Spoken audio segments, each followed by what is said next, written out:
Ah, Sir Flint. Perfect timing. I just arrived myself.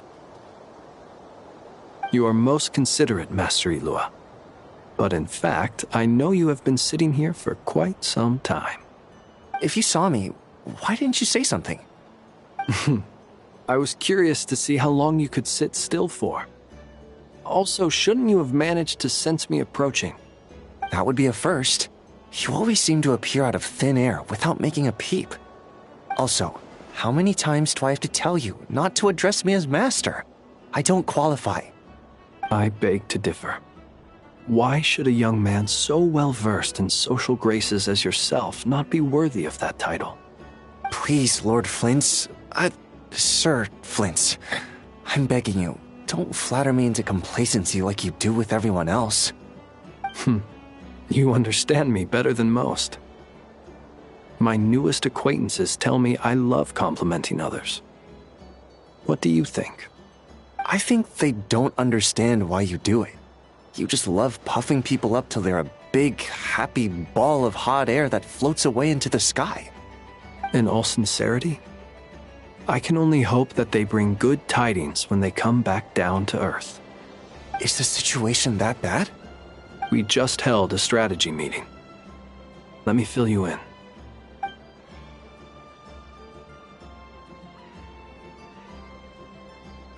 In short, we need everyone gone from Pyramida.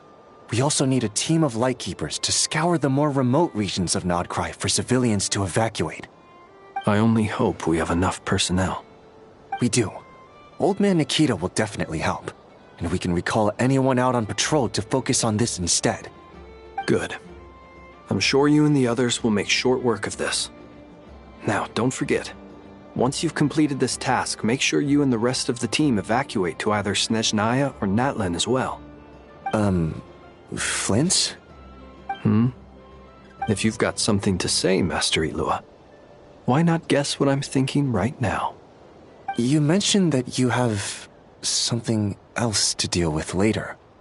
How difficult is it going to be?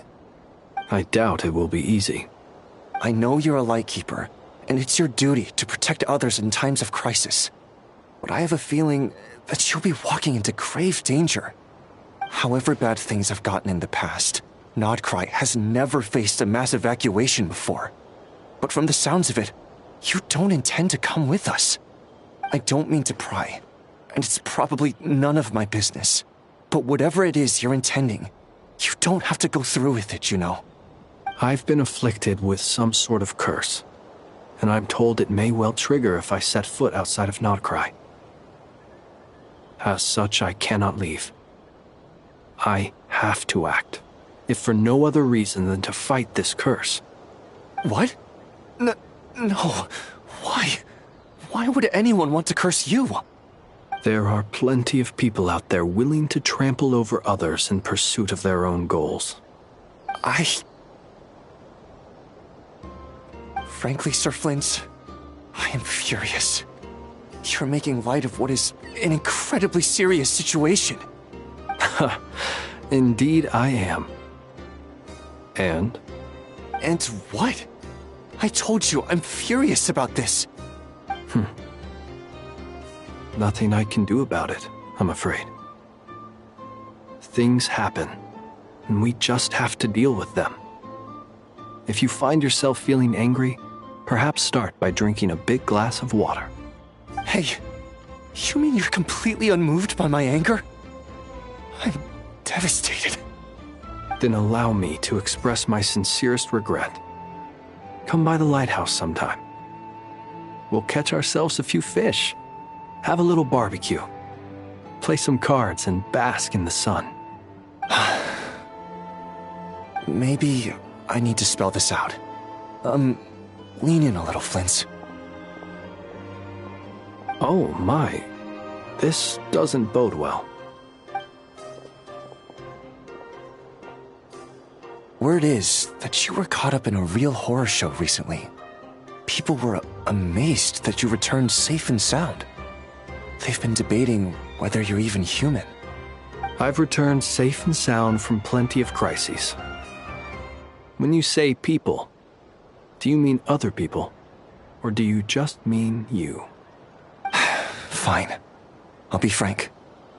You're not human, are you? Heavens. Now that's a horrifying thought. You know what? Forget it. We'll revisit this once it's all over. A sound plan. Albeit a little ominous sounding. Just promise me you'll come back in one piece. All right? For you, Master Ilua. How could I refuse? Also, please pass my regards on to our colleagues. Tell them, thank you all for your assistance. Please put safety first as you proceed with the operation.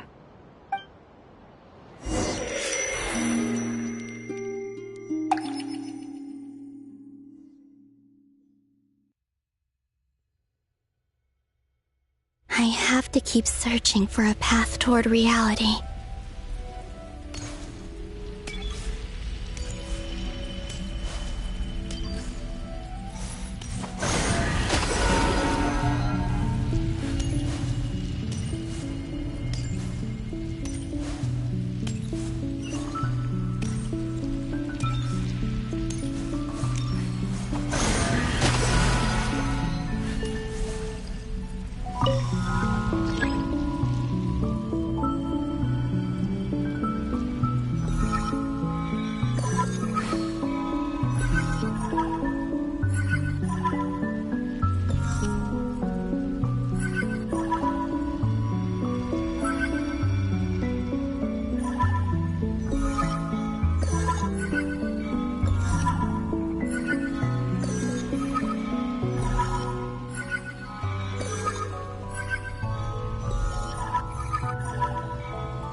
This should do it.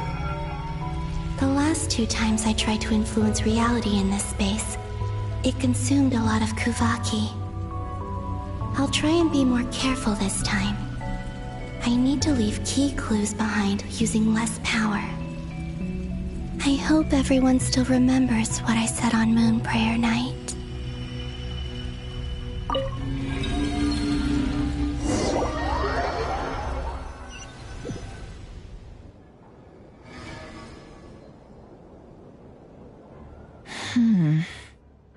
Nothing here either.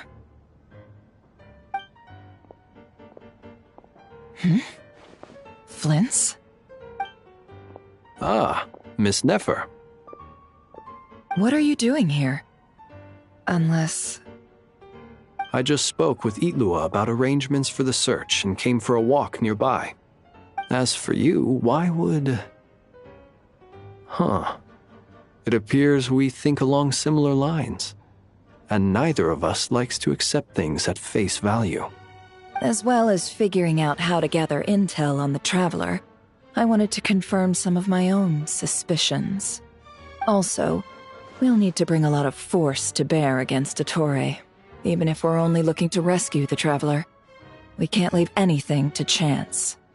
You don't think Columbina perished either, do you? I'm merely considering the possibility that she survived, just as you are. How much can we really know about a deity like her anyway? Do you remember what she said on Moon Prayer Night? About using moonlight to send messages to us? Of course. I think that's why we're both here. Where have you checked so far? I've been focusing on the outdoors. Anywhere the moonlight shines. I checked most of Nasha Town, but didn't find anything. I checked the Curatorium of Secrets, and a few rooms where I thought I might find some leads. But no luck here either. The only places I haven't looked yet are the rooms in the flagship. But process of elimination isn't the only thing that brought me here. Oh, really?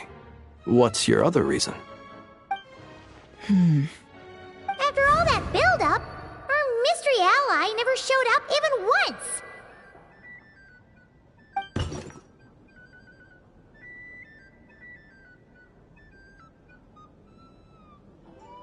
Huh? Am I imagining things?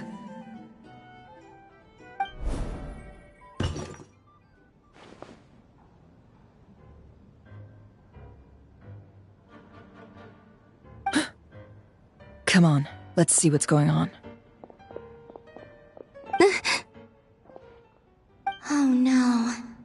I knocked over a vase as soon as I came in. It must have been caused by a Kuvaki fluctuation when I entered the space. Although, it seems like I'm not about to be pulled away this time. It looks like as long as I'm careful with my actions, it doesn't count as influencing reality. Anyway, is this the flagship? The Traveler mentioned that's where she was staying. I only went into the lobby last time, so I've never actually been here before. How does this space work? If nothing else, I can now be sure that it is not simply memory. She mentioned where her room was. I think it's this one.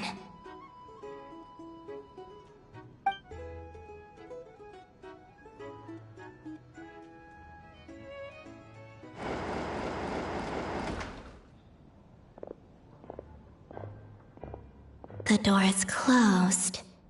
But if this is anything like when I disappeared, then maybe...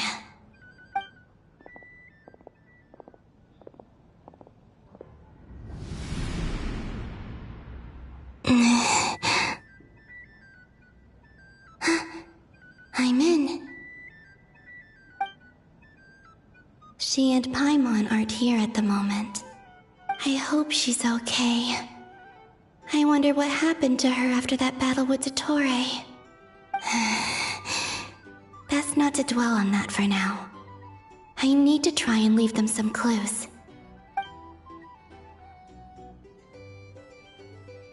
Please, Traveler. I really hope you find this.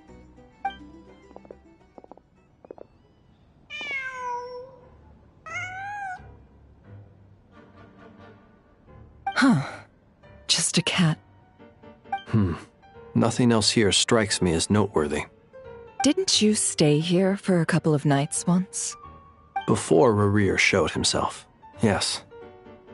It's also where the Traveler and I first met. Did you notice anything unusual during your stay? I remember thinking how much noisier the flagship is at night compared to the graveyard. Other than that, no. The Traveler and Paimon were most congenial neighbors. This is where they've been staying, yes? Over here?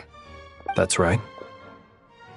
I wouldn't usually condone breaking and entering, but we can make it up to them later. Focus now. I have to write a message on the wall using Kuvaki, just like I said on Moon Prayer Night. Simply open your windows on nights when the moon shines bright, and the moonlight will naturally flow towards the words I have written. Here goes. I'll need to carefully control my strength.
There's a noise outside the door.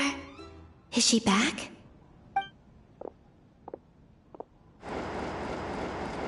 Please, you have to see these words.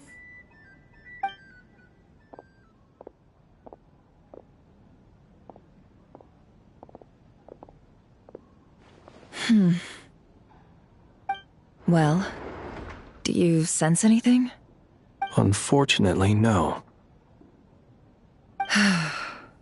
And this place was our last chance. Not necessarily. We've only looked in Nasha Town so far. Miss Columbina said she would leave messages at her friends' dwellings. It's still worth checking where Miss Lauma lives and where I live. Let's try and make some time to look into those then. Wait. What are you waiting for? Paimon might have overeaten slightly. What's that look for? This is a victory feast. It's normal to eat a little more than usual. The Traveler in Paimon. It's really you. But why are they talking about a victory feast? Huh.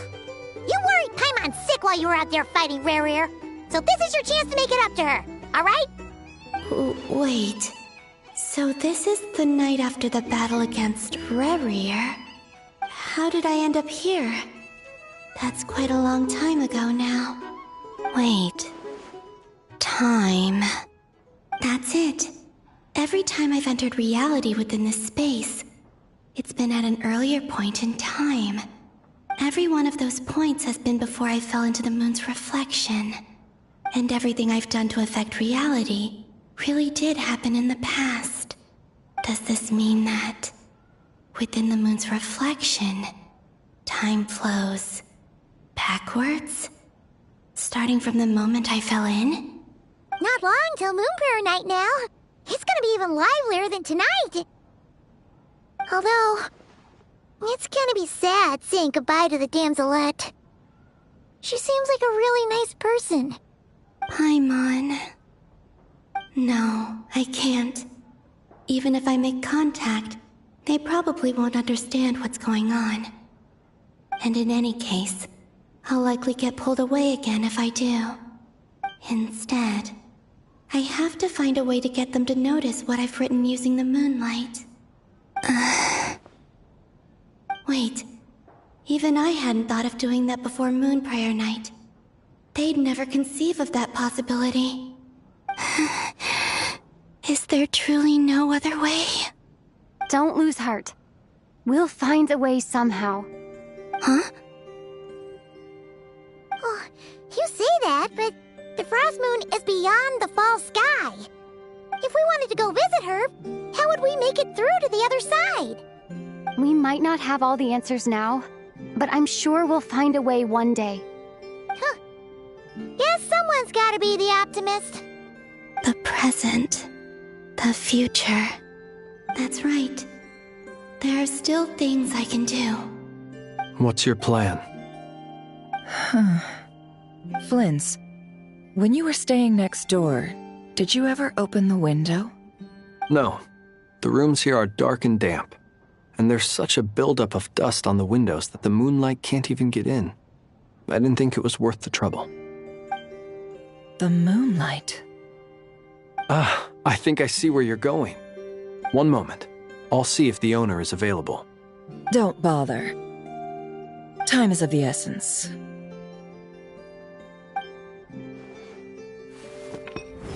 Time. Even if no one sees what I've written at this moment, maybe someone will remember what I said after Moon Prayer Night. I need to write down as much information as I can. And maybe one day...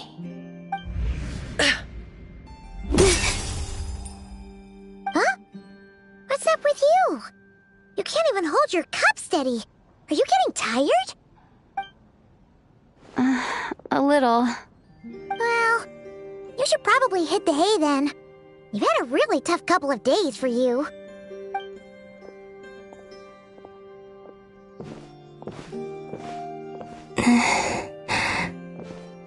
You truly have. You helped defeat Rare, helped me reclaim my name, and you helped the others organize Moon Prayer Night. Wherever you are right now, I'm sure you're still fighting against the injustices of fate. This is all I can leave for them. How I wish I could stay here, but It's time for me to go. I hope to see you again in the next time. And if the opportunity presents itself. I will surely return to your side. Huh.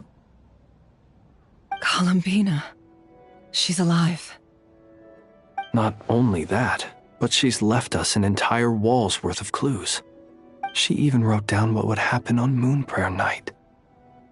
It's just a shame we found it too late. I am here. Time in this place flows backwards. I am constantly moving forward.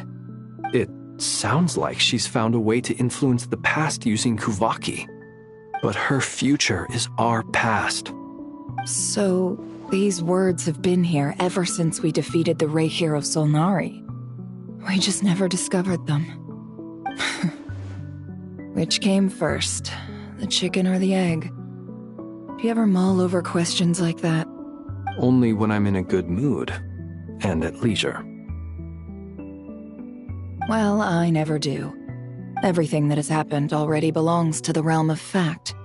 As a business person, and especially an intel broker, what I do is extrapolate from those facts to try and read the future. An admirable philosophy. It's a means of survival. Let's go. We have a wall's worth of clues to share with the others.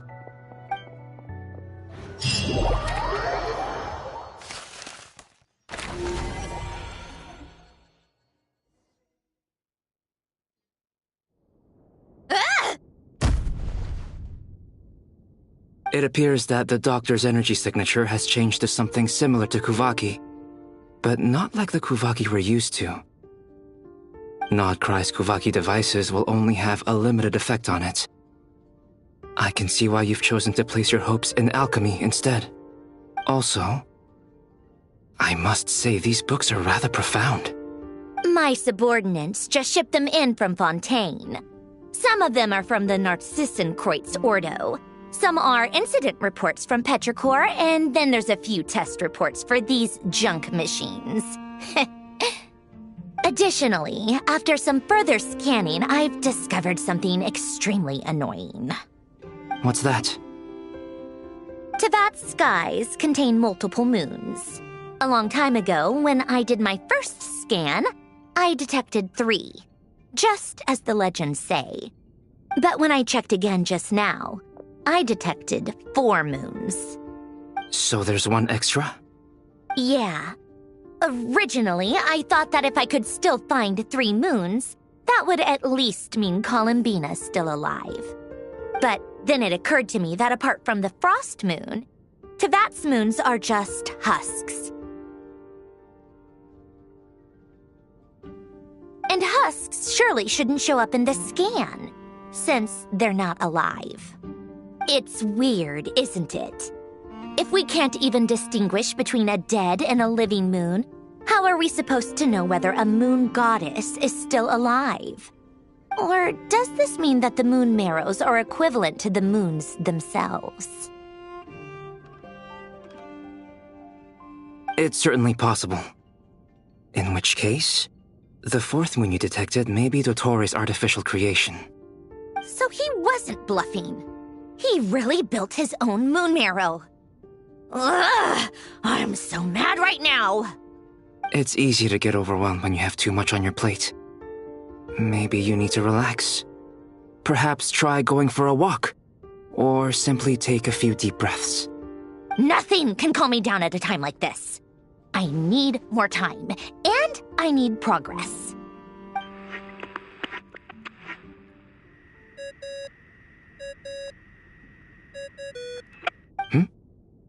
It's Mr. Flynn's. I really hate that ringing tone. Ugh. First the 4 orthants of the Narcissenkreuz, then moon marrows. Now what? Oh, sorry if we're disturbing you. Might I ask what's troubling you? What do you want? We're busy. Are you still at the Curatorium of Secrets? Yeah. Look, everyone else is still out, so there's no hurry. Plus, I'm busy, so I would appreciate if you gave me some space. Even though we have crucial intel to share? Fine, I'm listening. Do you intend to share it via the Dodo communication device? Ordinarily, I would, but this is a unique situation. I think it's best that we discuss it in person. See you at the curatorium.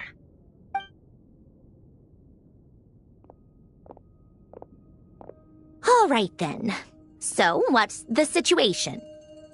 The rest of the team is still out working on their missions and evacuations, but we've decided to fill you in on the most crucial information first. Sandrone, you were right. Columbina is most likely still alive.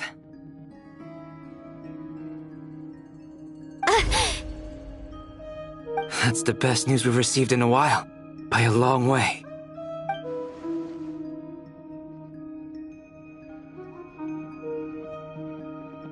Random locations. Appearing in reverse order? Are you serious? So not dying isn't enough for the moon goddess, huh? She has to show off too. Anyway, does this mean we can deduce her condition from the moon marrows? Miss Androne, there's nothing wrong with simply admitting that you're happy to hear the good news. I'm not. And she's the least of our problems. We're facing a huge crisis. If she can't control the flow of time in there, she's just gonna keep moving backwards. Different points in time won't intersect, and she'll never find a way out. Let's say life begins with a drop of water. When did time begin? The moment this planet came into being? No, that's not right. Her final destination would be the moment at which the space she is in was created. But it doesn't seem like we can influence that space from the outside world. So how can we help her? Also, if she's alive, Rerir and Thalindus might be too. But as far as we know, neither of them have come back out. That space may not have an exit at all. I'm afraid I must concur with Miss Nefer in this. Can't exactly argue with that. Let's leave it there for now. I've taken notes on everything you said. Will it help with your research? I doubt it's gonna help with breaking Dotori's energy fields. But who knows when it might come in handy. Better to have it all written down than try to remember everything when I need it. All right, I need to get back to my research. Mr. Albedo has made a lot of suggestions that will require my undivided attention. Sure, I'll stay here. I have things to work on.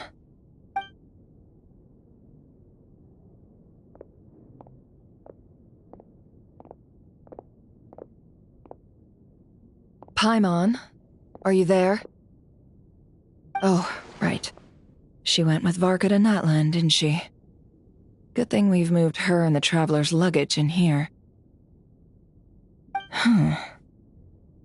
Speaking of the Traveler, where could they be? There's a note from Paimon. Paimon here. Not in at the moment, but if anyone needs to borrow her stuff or the Travelers, go ahead and help yourself. Paimon won't be mad. Also, Traveler, if you get back before Paimon, make sure to get some rest. Paimon misses you a lot, but put your health first, all right? How sweet. Well, since you offered, Paimon, don't mind if I do. This is the Traveler and Paimon's luggage. All the items they use day to day are here. It's well organized. I wonder which of them is responsible for that. What do we have here?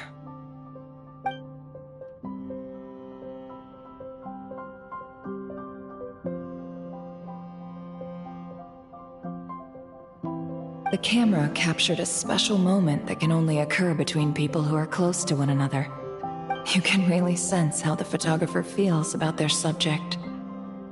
I wonder why this picture was placed outside. Is it because Paimon recently looked at it?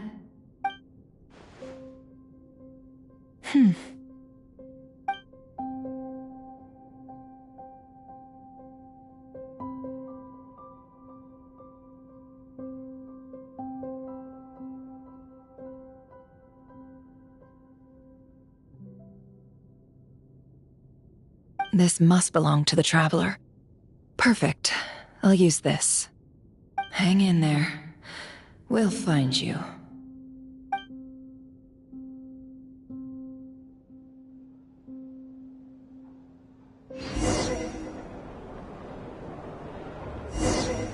Paulownia. Search keyword world formula and bring me all relevant books.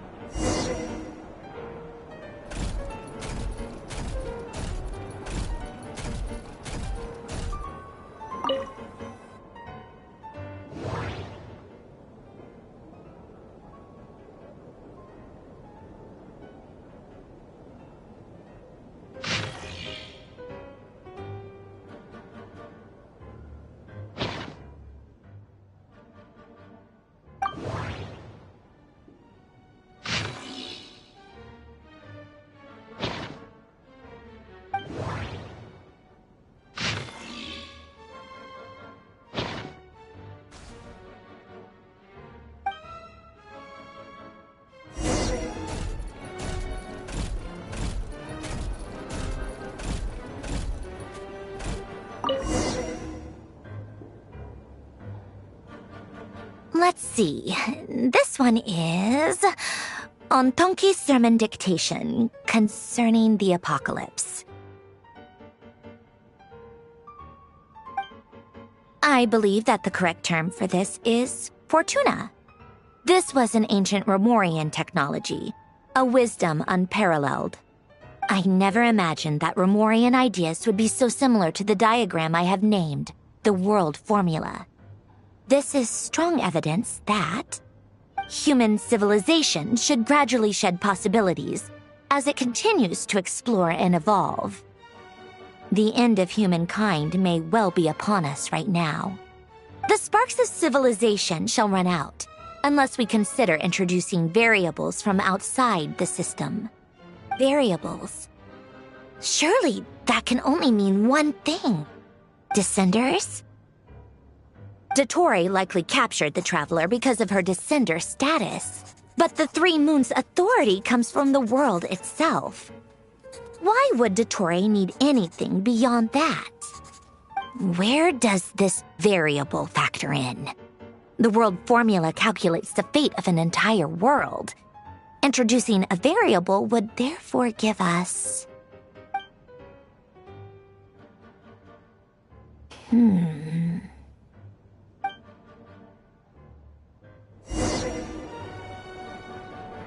Paulownia, search keyword pathway and bring me all relevant books.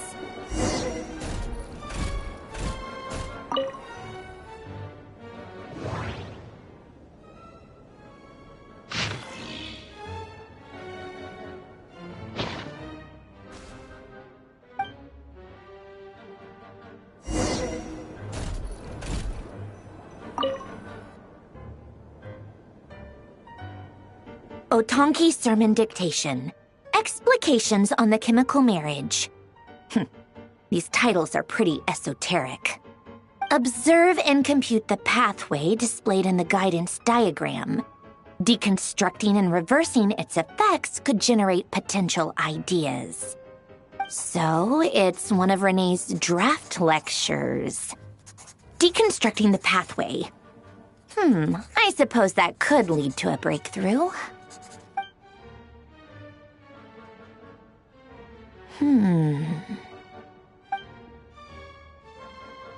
This is so long. This guy sure loves showing off his knowledge.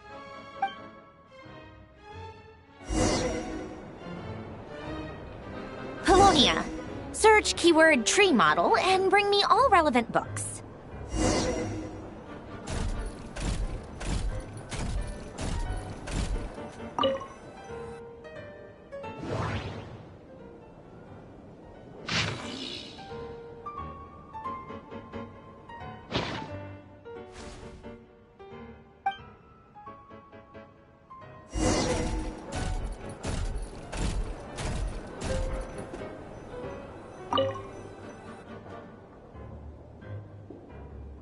Most of the experimental devices proposed by the Lilia Crucis Ordo are built based on the simple and basic logical structure of a tree model.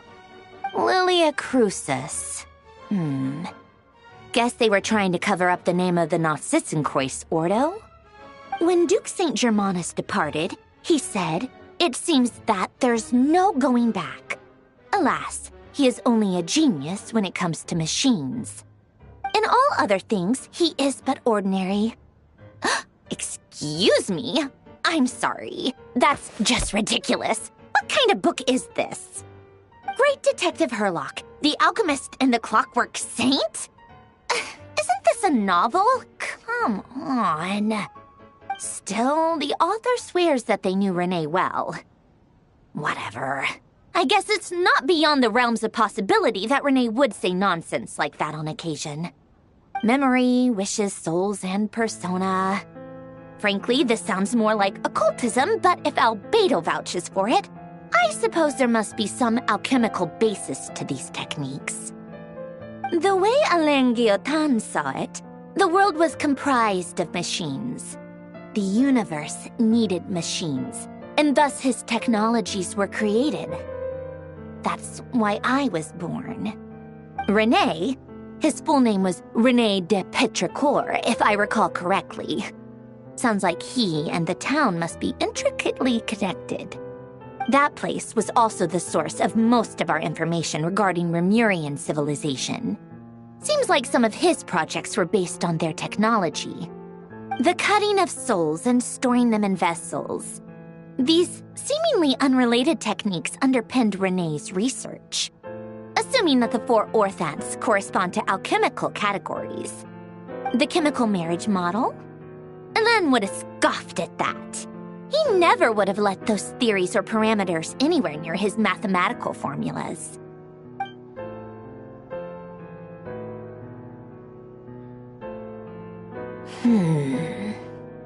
What was Alain's view on René? I know he mentioned the name, albeit very rarely. Oh, now I remember. Alain's old notes are here too. They mentioned René once. René seemed most out of sorts when he spoke to me. A lack of sweet foods has dulled his mind, I should think. Either way, his words are not to be believed. Yep, that sounds like Alain. My subordinates actually did a half-decent job digging out all these materials. Makes a change. Good for them. Some of Alain's old files are completely consistent with these records. He must have gotten them from the Tower of Gestalt. I never knew he got his hands on René's records that early. He may have kept them, but he never even attempted to use them. Didn't believe a word they said. Come to think of it, René's world formula was filled with calculations of constants. That shows he believed that the fate of the world to be predetermined. As for Alain... it's been too long. I forget what he said. What would he have said? A guy like him, fervent believer in machines, but not headstrong enough. The world can be changed. It is worth persevering. Yes, that's how he used to think at least. He created that procedure to save this world. Yet the scale of the world's fate proved too enormous. The result was beyond his ability to calculate. He died having never seen the outcome. And there I was, left behind in the ashes of his dreams. Did you really never take a close look at René's research? Or did you read it but deem his philosophy incompatible with your model? The very thought of trying to incorporate his ideas probably made you feel sick to the stomach. Well, don't worry, because there's a whole new category of lunatic in town. Next to Dottore, every other madman looks sane. You once asked me what I wished for. Should have asked him instead. He's the one pining for things you'd sooner die than witness.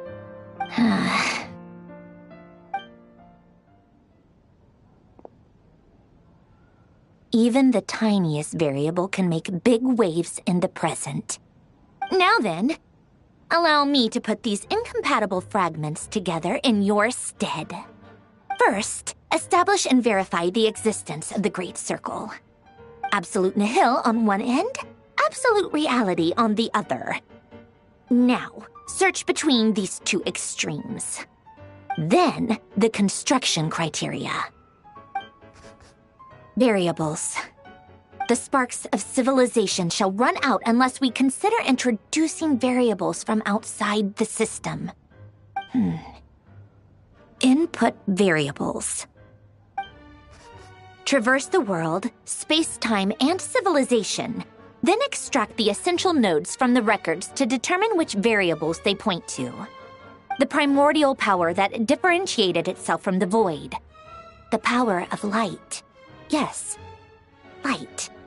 Records. Hyperborea. This is horrendously complicated. After all that, I'm still missing a few variables. I need to think this through again. How do you think it looks, Polonia? Like the frenzied scrawlings of a madwoman? Fine, keep it to yourself. It's not like you can talk anyway. I'll assume you gave it a passing grade. I jest. But true madness does often start with trying to save the world. What would Arlecchino and Columbina think if they saw this incomprehensible hen scratch? They'd probably have me institutionalized. So would Rosaline. She's been dead for a while now. When I close my eyes and think back, I can still see her face. And that enormous dress she used to wear. Such a bizarre choice. What possessed her? Oh, and the clack-clack of those heels used to drive me insane. No one's asking me, obviously, but I hope you all know that I never wanted to save the world. I'm not crazy. I don't have delusional ambitions, and that's a clinical fact. The world needs a solution, but I don't need the world's validation. It's the world begging me for answers, not the other way around.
Oh, cookies to go with the tea. Let's see. They must be from that person who brought those documents. I see they're from Hotel de Boer. Something's written on the box. We are proud to present this homage to the Fortress of Meropede's fun-filled mill collection system. Fortune cookies. Have a lucky start to your day. Sounds like a dumb gimmick to me. Be early to bed and early to rise. Get plenty of sun and drink plenty of water. Then things will surely go well for you. What? Are you kidding me? Somehow I doubt that an early night and a glass of water is magically gonna save a world on the brink of existential peril.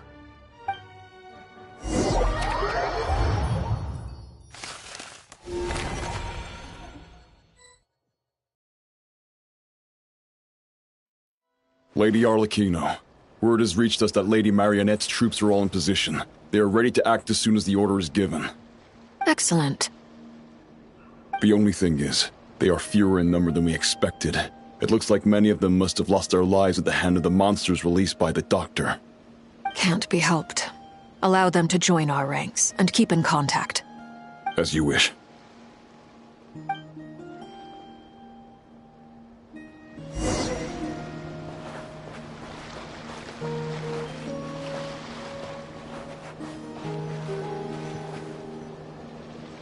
It's been a while, Arlecchino. You look well. Did Dottore really have to build his lab right on the sole path between Snezhnaya and Nodcry? Had to go on a huge detour to stay out of its line of sight. Sounds like an arduous journey. I assume you've brought word from Her Majesty?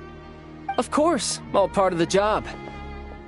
Firstly, the Tsaritsa has authorized Fatui Internal Affairs to review Dottore's case.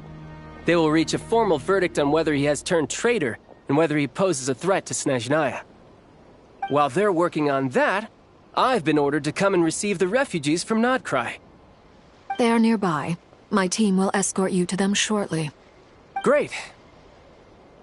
Aside from that, Her Majesty has a message for you and Sandrone personally. Huh? Where is Sandrone? She stayed behind to work since I was making the trip anyway. It seemed sensible to have one person on standby at base while the other came out to meet you. All right, guess that's just how she rolls. In that case, tell her that the Tsaritsa's decree this time is pretty awesome sounding.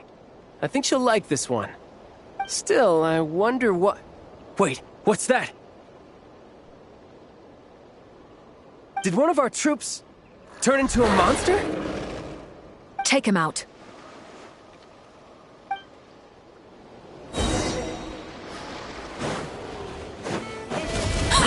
You're mine! Brace yourself! This is gonna hurt! This is where you fall. Laid bare.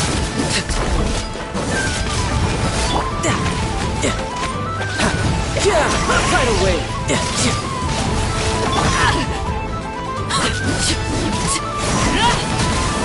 You've gotten stronger, Arlecchino. Nice. Stop that right now. I appreciate the praise, but I am not fighting you today. I knew it. No time to lose. Transfixed!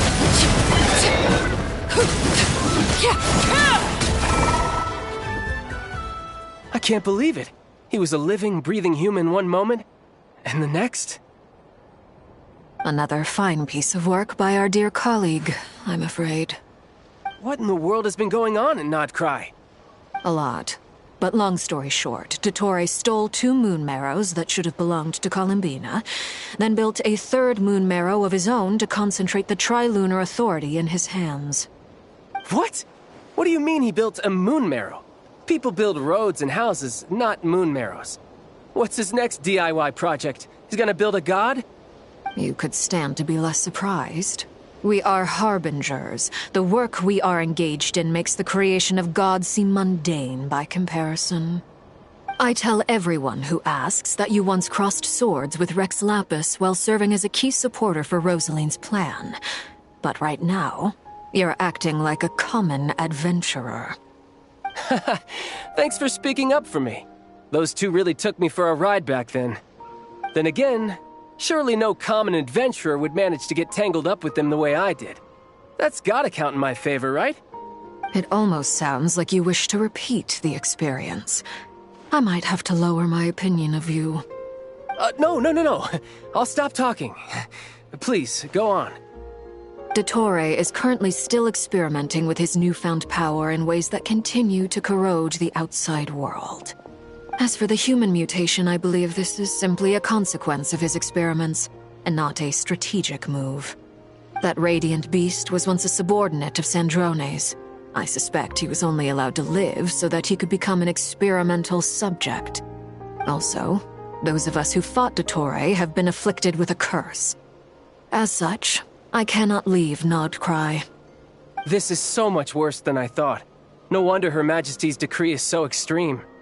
While these exceptional circumstances persist, the Harbingers are hereby authorized to use unilateral executive powers. Should Dottore pose a threat, Arlecchino and Sandrone are permitted to eliminate him. My thanks to Her Majesty. I will pass these good tidings on to Sandrone. Her Majesty has also declared that she will refrain from launching an attack on the now evacuated Nodcry due to the presence of unretrieved research material. A wise decision. By the way, how's my old partner doing? I'm assuming they're with you? Partner? You mean the Traveler? I'm afraid I have bad news. She was captured after our failed assault on Dottoro's lab. Her whereabouts are currently unknown. What? Why? Since when does Dottore have a bone to pick with her? That is indeed the question. I'm not sure he does. He must have some other goal in mind. This won't do. I have to rescue her. You can't. We have no idea where the Traveler is. What am I supposed to do then? Stand here twiddling my thumbs? Sandrone is working on it. The best thing you can do right now is complete your mission. Fine. I guess I'll leave this to you then. One last thing. Tell the Rooster to get the message out to the gods and citizens of every nation in Teyvat. Beware. An uncontrollable pollution is spreading forth from Nodcry. The source of that pollution is a madman drunk on the success of his experiments. The Fatui and our allies will endeavor to contain the threat. However, if Nodcry falls, things are likely to escalate. Considering Dottore is one of our own, all Fatui stationed in Nodcry consider it our duty to stay and fight him to the bitter end. Whatever the cost. Hey, don't be too pessimistic. If it comes to it, I'm sure Her Majesty won't stand by and do nothing. I hope you're right.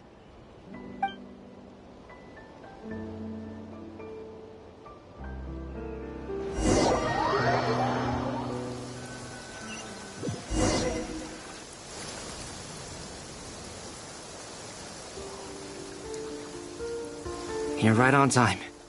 Thanks. Hey, do you think I'll get that gliding exam exemption? I made sure I was on my best behavior in Mondstadt.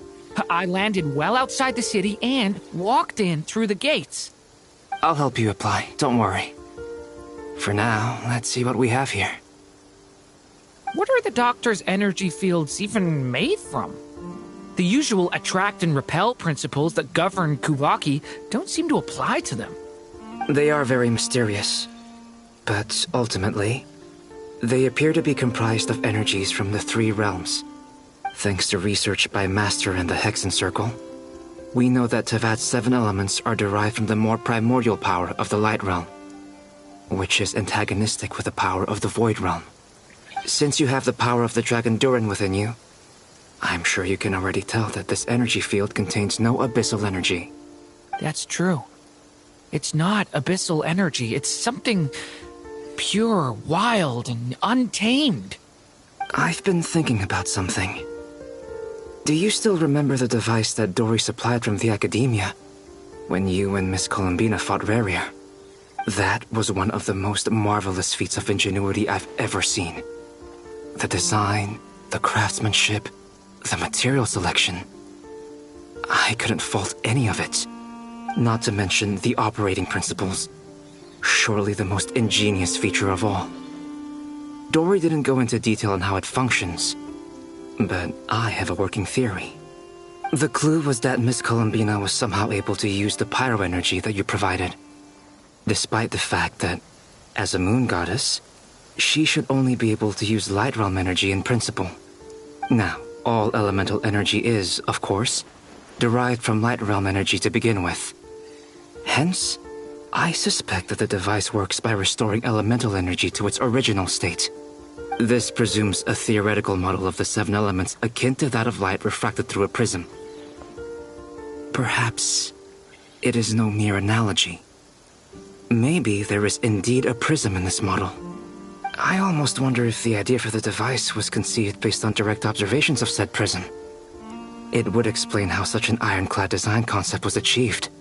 It is at once a masterwork of engineering and a groundbreaking application of the Academia's latest elemental theories. I suspect only Lesser Lord Kusanali herself could have devised such an ambitious technology.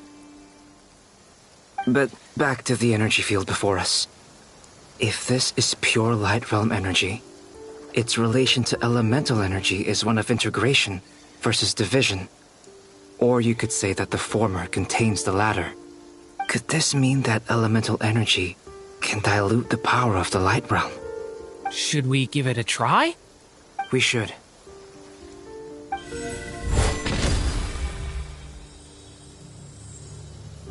Ha! It works! Clear signs of disruption were detected at the periphery of the energy field. This indicates that elemental energy can disturb or even negate the field. Now you try. All right, here goes. It's working! Switch to abyssal energy and attack again.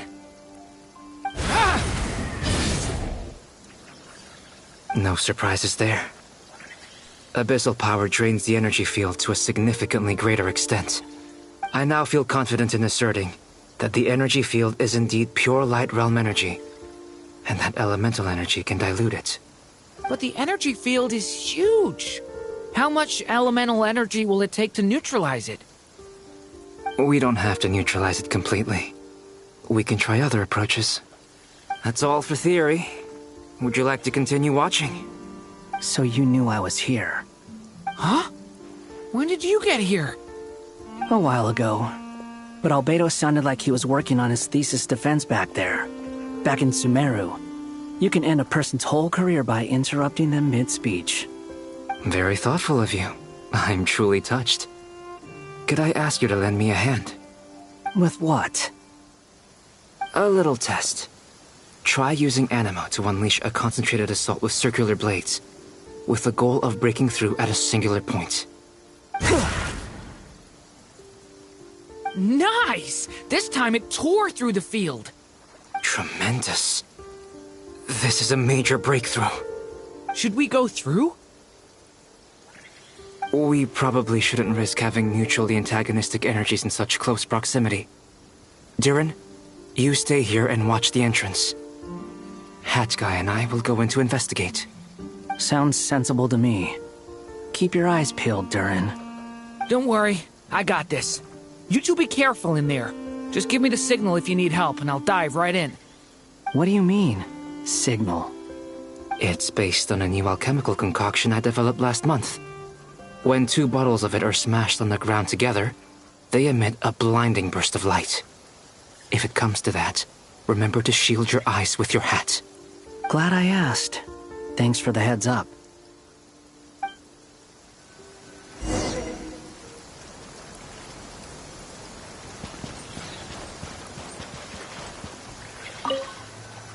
Like I thought. Beyond a certain distance, we can't see the opening where we came in. Maybe that's to prevent people from escaping. Sounds like Dottore style to me.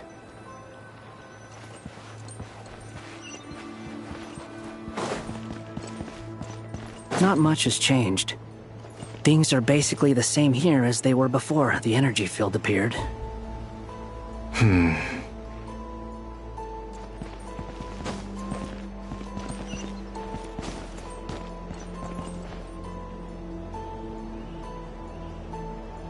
They have no heartbeat and they're not breathing.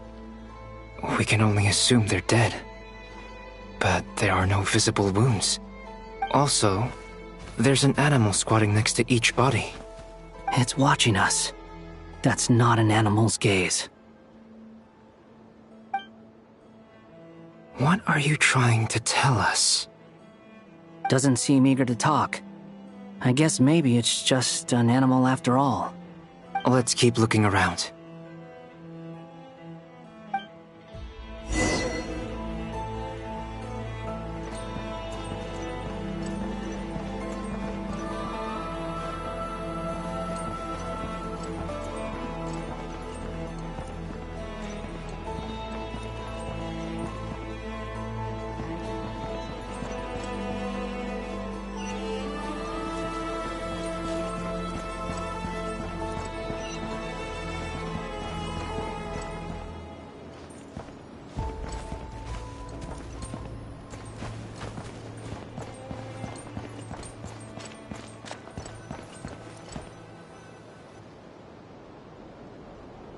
Same situation everywhere.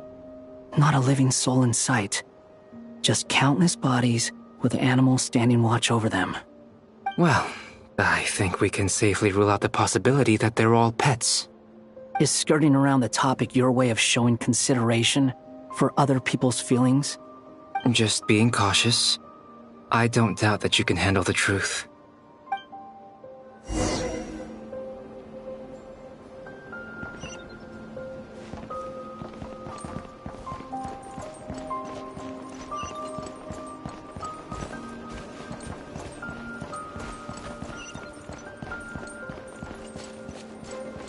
Careful.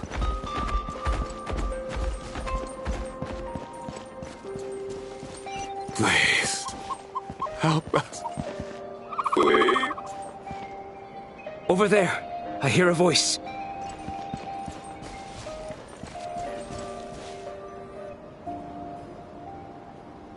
Please, help us. Please. What happened here? I don't know. Suddenly, everyone collapsed. Then my line of sight got lower. I still have some of my senses left. I gotta get out of the fear.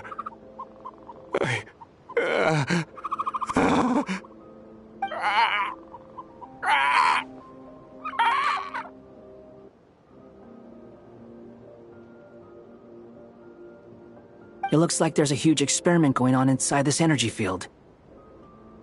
Maybe each energy field is its own giant experiment. Vile. He's swapping human minds with those of animals. Even without the other circumstances, this would be an extremely radical experiment. Those people may have lost their sense of selves, but they are not fully animals either. If they were, they would have left. But instead, their instincts are driving them to remain by their dead bodies. We should go. No sense in sticking around here longer than we need to. Agreed.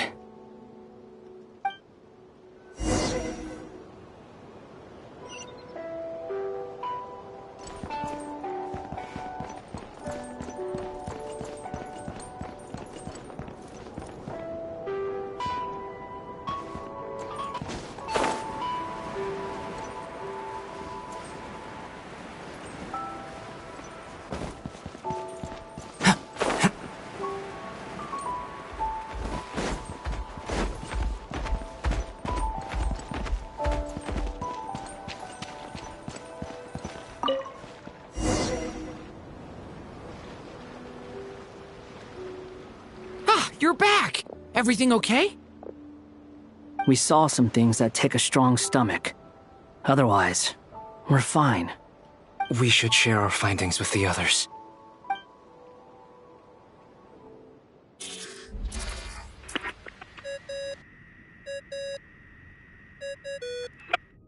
Yes? Who is it? Miss Nefer, it's me, Albedo. We found a way to break through the energy fields. With enough control, it's possible to tear them open using elemental energy. Also, we managed to take a look inside. Dottore is carrying out his cruel experiments on an immense scale. Any residents who have failed to evacuate in time will likely meet a grisly end. Sounds like he's living down to our expectations. Might I ask how things are proceeding on your end? I'm just about to get started. I'll be in touch once I have a result. Understood. Stay safe. I will.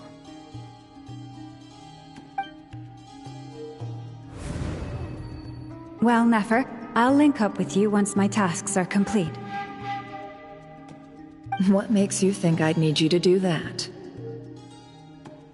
I'll need it. And considering the way you approach certain matters, I think you'll be better off with me present.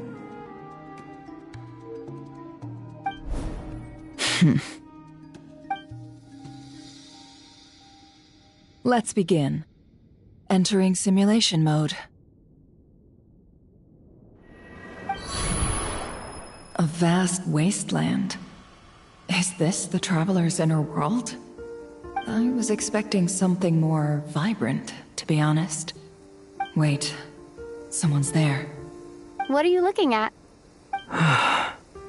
In that case, I'll look at it with you. I want to know all about everything you've seen and experienced. Is there somewhere I should return to? Or should I stay here and be the hero everyone says I am? I don't dislike my current life. Roaming the land, fighting battles, accomplishing missions, earning a living, looking after Paimon. It's not so bad. I guess the only thing that's missing is that you're not here with me. This is the conscious layer, which contains a person's true feelings. It is filled with both longing and kindness. I suppose anyone who lives long enough ends up wishing for someone who can't be there. Maybe it's the only way we can feel truly alive. Time to delve a little deeper.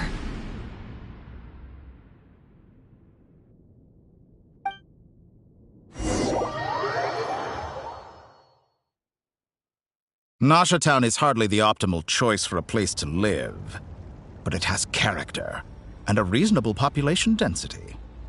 What are you trying to say? Oh, don't be nervous. I was just thinking where might make a good starting point for your journey. Perhaps I should send you further afield. Conria, perhaps. Conria ceased to exist long ago. Once again, you fail to understand the possibilities that the Tri-Lune creates. Anything that has existed in the past, I can now recreate. You simply do not wish to see that happen. That might be because you miss your sibling and fear getting answers that you are not ready to learn. But this is not for me to judge. If we are to collaborate, we need to maintain an amicable relationship. In a moment, you will be able to... Oh no. What are you...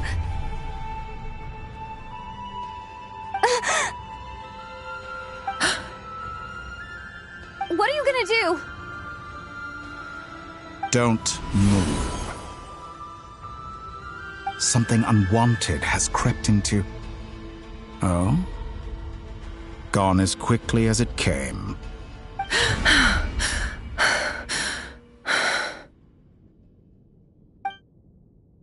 Did you save me? If I hadn't cut the connection, Dottore might have caught you from the other side and destroyed you. This was a good idea, but once is plenty. You were exceptionally brave. Excellent work. Thanks, but now's not the time for that.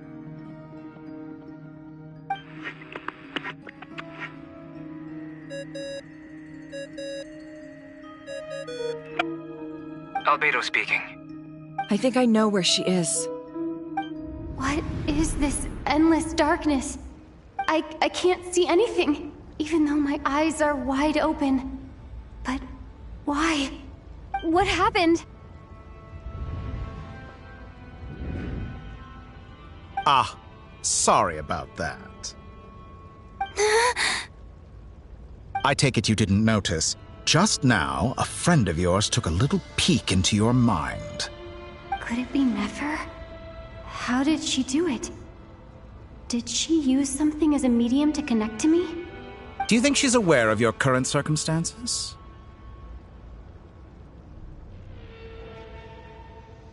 Oh dear. Have I stunned you into silence? I only wanted to slow down your time a little so I could stop your intruder in her tracks. It would have been nice to capture the spy. I must say, I'm finding the ability to adjust the flow of time rather intriguing. The moment you closed your eyes, time seemed to grow impossibly viscous, didn't it? A whole month passed before you opened your eyes again, but only for you. No one else was affected. I dare say this is something only a god can achieve. Point taken. You've proven once again that you have god-tier powers. Oh, you misunderstand. This wasn't about proving a point. I was testing things out. I find I learn best by doing, and I have to admit, time is not the easiest dimension to control. I only wanted to make you sleep for a short while, but it ended up lasting a whole month. Clearly some finesse is required to wield the authority over time as I wish. I hope you're not angry with me. It was only a month's discrepancy, nothing too serious. Had I been off by a year, a decade, or even a century, that would have been quite a different story. You could have frozen me for millions of years.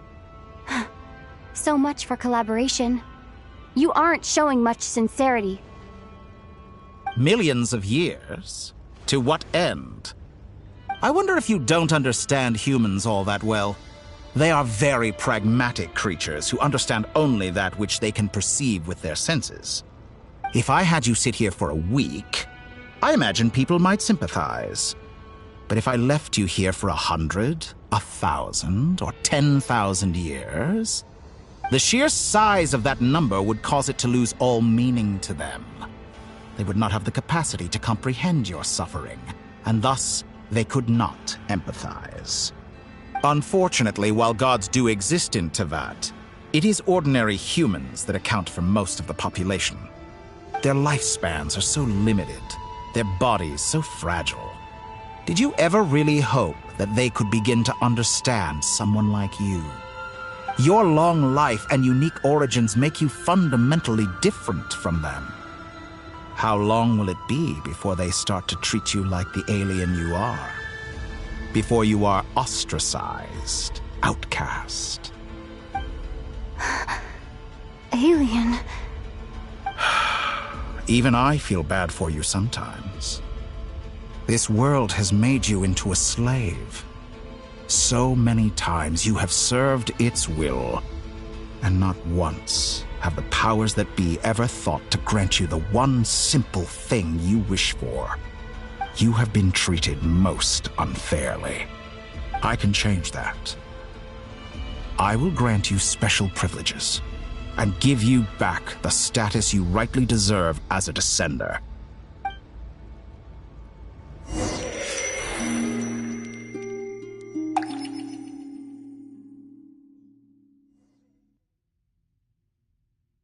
I've entered the past 3 times at this point, but I still have so many questions. For instance, beyond each point being further back in time than the last, what determines the specific locations at which I can make entry? So far, the common thread linking all 3 scenarios is that the Traveler has been present.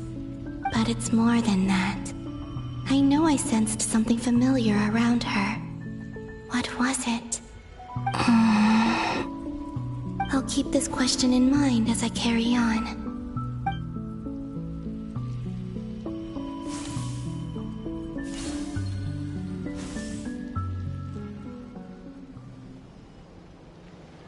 Humans, you never change.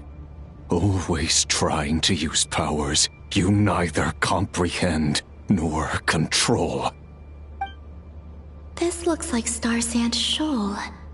Was this before Rerir regained his physical form?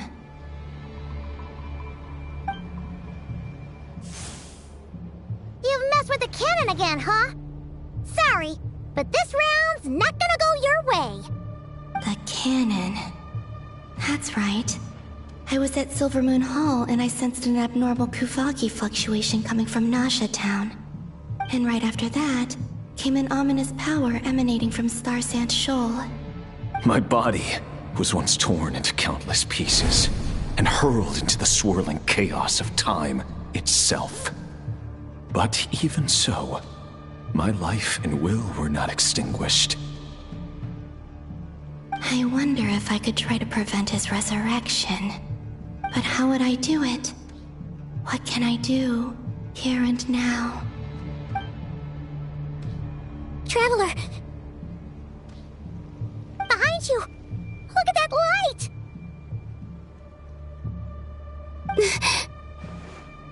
No, I won't make it in time. She's using the Kuvaki shield like I taught her. Is she gonna use it to block the cannon's beam? She's strong. I'm sure she can manage. But the force released when the beam impacts the shield might lead to collateral damage. Easy Island. the Frost Moon Scions will be exposed to lethal levels of Kuvaki. A question, if I may, kind Miss Columbina. When the cannon's Kuvaki beam was deflected earlier, I saw several bolts of energy streak toward Hisi Island, only to be blocked. Did you also have a hand in that? Maybe that really was me after all. Well, future me. But I don't know if I have enough power left. Sigi sato pasa sax, niti ipotovtos. There's no time.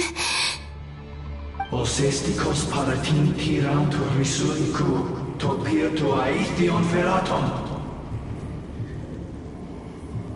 I have to make it. Oh, Frost Moon. Oh, great land. Oh, slumbering moonlight of Nodcry. If you can hear me, if you can sense my call, then please, heed me once more!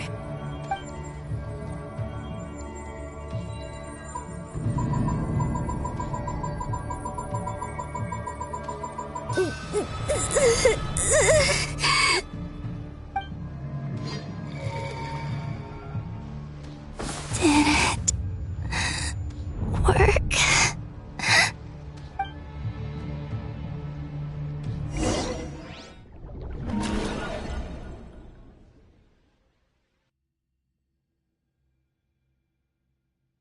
Hey, wake up.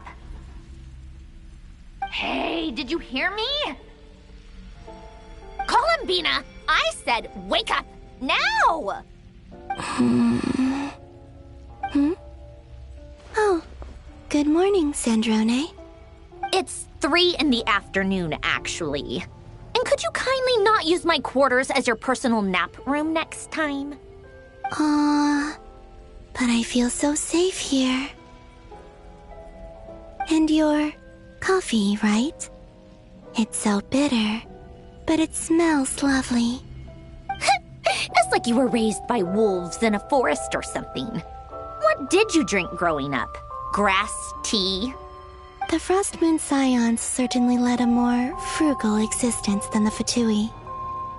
Then I'll bet you've never eaten one of these before. It smells delicious. That's because it's a Fontanian recipe. I had a little free time today, so I made a batch.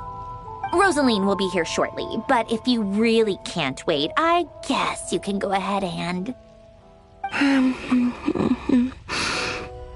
Hey, at least let me finish before you start eating! Did the Frost Moon Scions not teach you basic table manners? Or did the rules not apply to you because you're the high and mighty moon goddess? These are so tasty. Of course they are. I made them. I was worried they might contain traces of machine oil. What?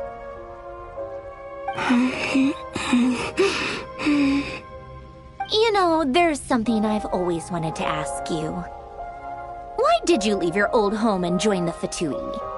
I mean, I'm sure their food was awful. But there's gotta be more to it than that. Well, life there didn't go quite how I imagined. What were you expecting? You're a god. Your followers are gonna make some demands of you, right? Surely you can just answer a few prayers here and there in return for the free food and drink. How bad can it be? Well, would you help other people just for free food and drink? The doctor told me that you were created by a great mechanic, Lord something Fisher. The Lord Artificer. Ugh, some people can't keep their mouths shut. Oh, Lord Artificer. And didn't he have something to do with the, narcissist? Narcissenkreuz Ordo. Yes, that was it. Narcissenkreuz Ordo. So, would you try to fulfill their wishes? You must be joking. I wouldn't go even if they paid me. I don't even know them. Exactly. Well, I felt the same way. I did not know the people who made demands of me. Huh. What do you know? We're on the same page for once. In his later years, Alan did ask me if there was anything I wanted to do. If I had any wishes of my own. Well, I don't. And I'm not in any mood to fulfill someone else's either. Who's Alain? He was the... You know what? Never mind. You're not gonna remember. Anyway, the point I'm trying to make is, neither of us is the self-sacrificing type. Let me ask you this. What sort of place would you like to live in, if you could choose? A place where people don't ask me for things I cannot give them. Where they don't worship me, or fear me, but just want to chat with me like a normal person. I'd also like the freedom to come and go as I please. And ideally, it would be somewhere with the smell of coffee and snacks. Not to burst your bubble, but no such place exists in the world. Now, take your snacks and scram.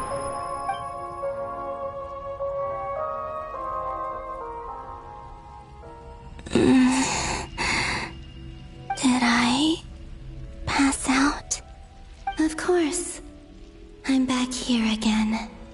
I dreamed of events from my past. Sandrone. Traveler. I miss you all so much. Back there. I guess I managed to harness all the Kuvaki energy on Hisi Island. But how did I do it? Time is flowing backwards here, and I can use that familiar power to enter the world of the past. That mystery ally everyone talked about. It was me all along. I can sense that there isn't much more power remaining up ahead. What lies at the end of all of this? Will time keep flowing into the past? And will I ever find my way back?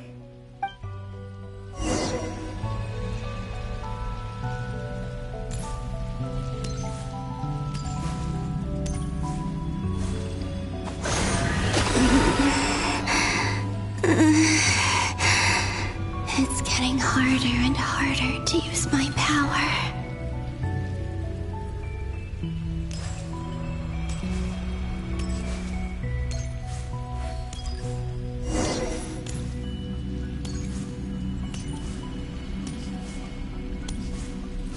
I'm no match for the Abyss in this state. I need to avoid the contaminated fragments.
Time to go. I wonder where I'll find myself this time.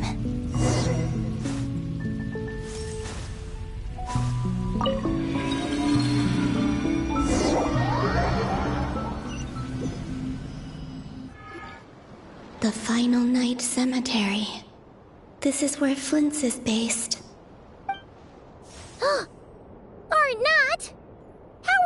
read through this many files. Difficult, yes, but it is also our most efficient option. Seems like they're searching for information. Oh, I remember.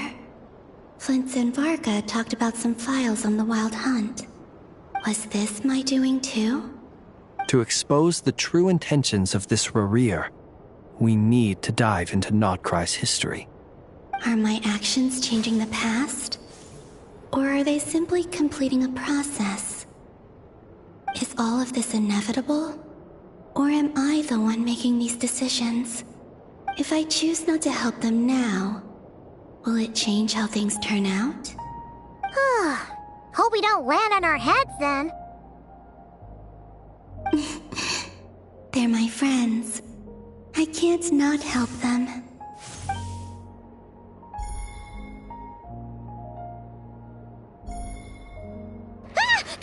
Ghost!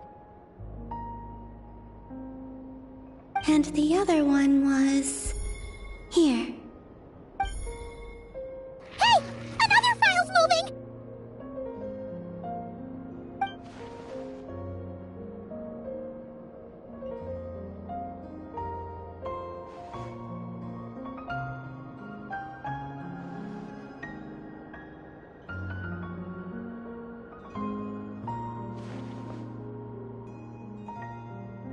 That should do it.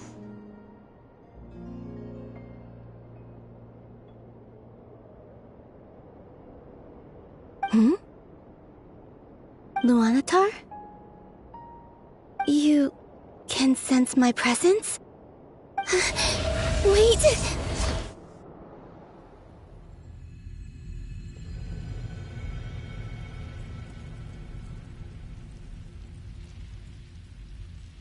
Luanatar. So she's that familiar presence I've been sensing all along. She's always been by the Traveler's side. That explains why the Traveler has been there each time I've entered the past. But why Luanatar? Is it because she has a connection to me as the Moon Goddess's familiar? If so, why not any other Kuhenki? That's...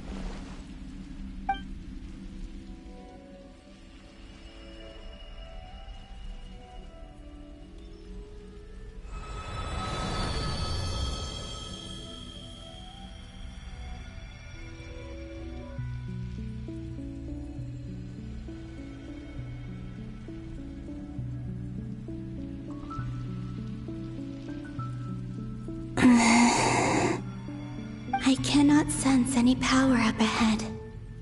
Just a void, stretching out into infinity. This is likely my final chance to enter the past. It's now or never. I have to find a way back.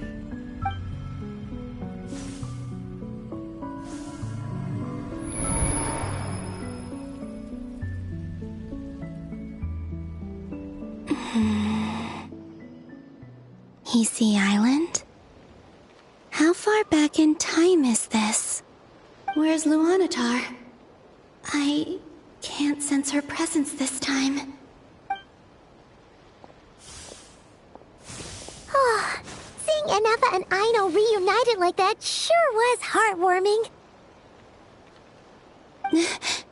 Traveler, Paimon. No, stay calm. I don't have much power left to change things. I don't even have that much time left here. Think, Columbina. How do I find a way back? A way back... to where? Do I go back to Moon Prayer Night? Or to the future that followed? And if I return in my current state, what will become of me then? Dottoro's actions that day proved that he'd been planning that for a long time. He had already seized the power of 2 moon marrows before capturing me. Even if I managed to get back, how can I fight against him when he wields the Tri-Lune Authority? I can't. If I go back like this, I'll be playing right into his hands. I have to find some way of rivaling the power he has usurped. Wait. time flowing backwards. The Trilune Authority. Does that mean... I think I know what the final destination of this lunar reflection might be. I know what I must do. Speaking of homes, we must already be close to where the Frost Moon Scions live. The vibe here feels different, just like the scenery. But how do I communicate my plan to my friends? Should I write it down here? No, someone else will see it. I need something with a close connection to me. Something I can use as a medium to tell them what's happened to me in here. Now it makes sense.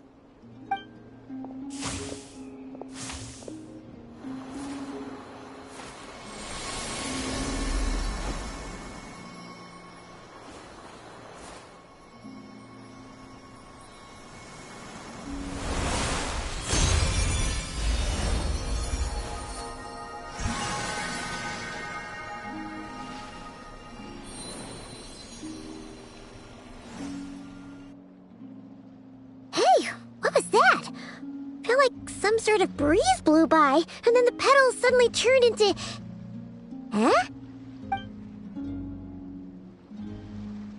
It was I who brought Luanatar into being. I gave up a piece of my own soul to create her. That's why I could sense a familiar power from the moment I entered this space.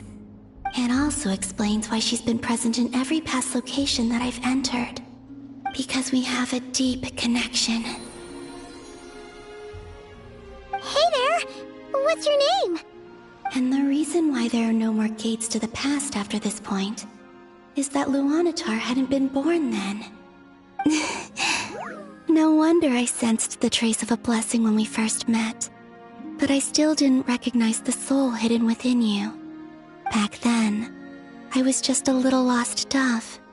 I had yet to become Columbina Hyposelenia. Go on now. We've got stuff to do. Best you find someone else to hang out with. Hey, you scared it off. I'll be counting on you. Remember to stay by the traveler's side, guide her, and help her in my stead. Oh, and bring her to the garden where the moon prayer blossoms grow. There's a little lost dove there who will need her help.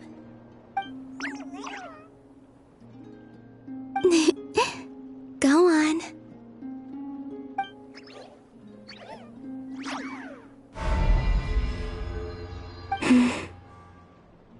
You too. Go and live your story. As for mine must go in a different direction.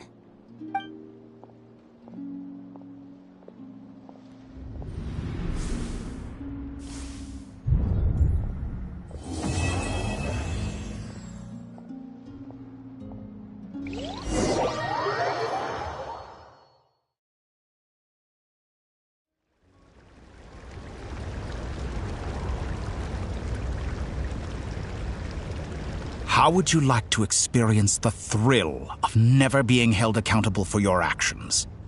You could crush people like ants without consequence, or tear off their heads or limbs as you please. Believe me, such a life is but one small step away. What point is he trying to make? Freedom? But the freedom to kill?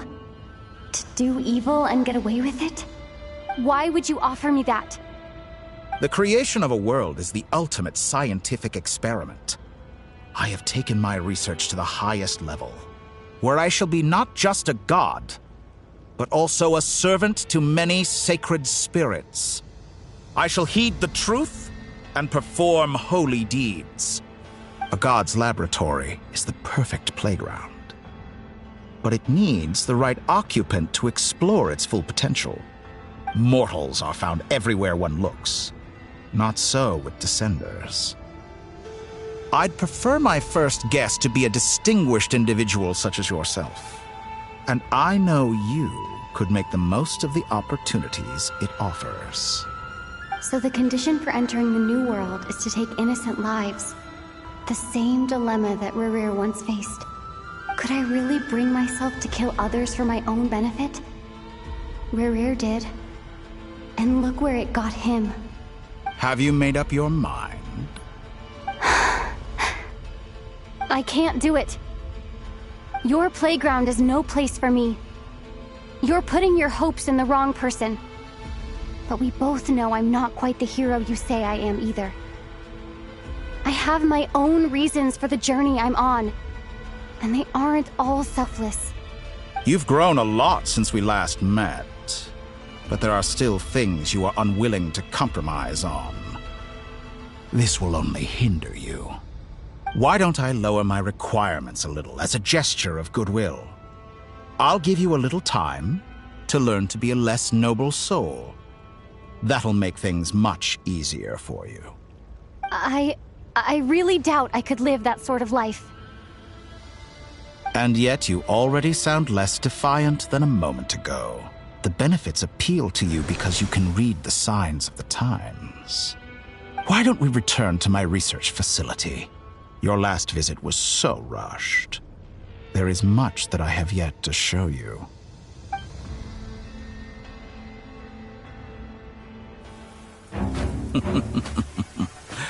Now to that question, Heroes don't attack from behind. Guess I'm no hero. This is most disappointing.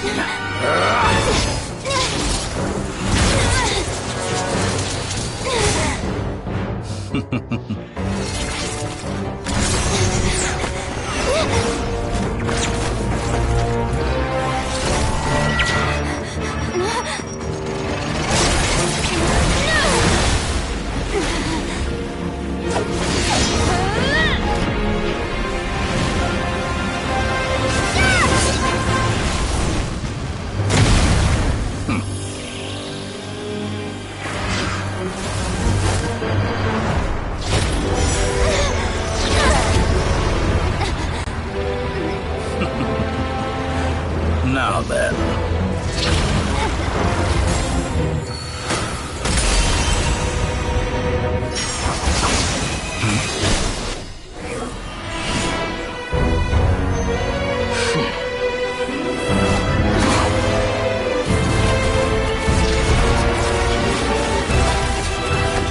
A new face.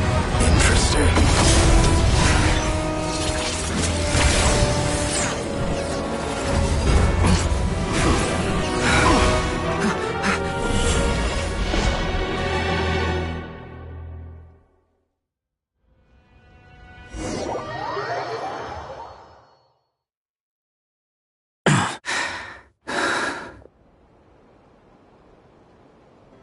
You're still gonna call me Hack Guy after that, huh? I didn't see anyone else in there who needed saving.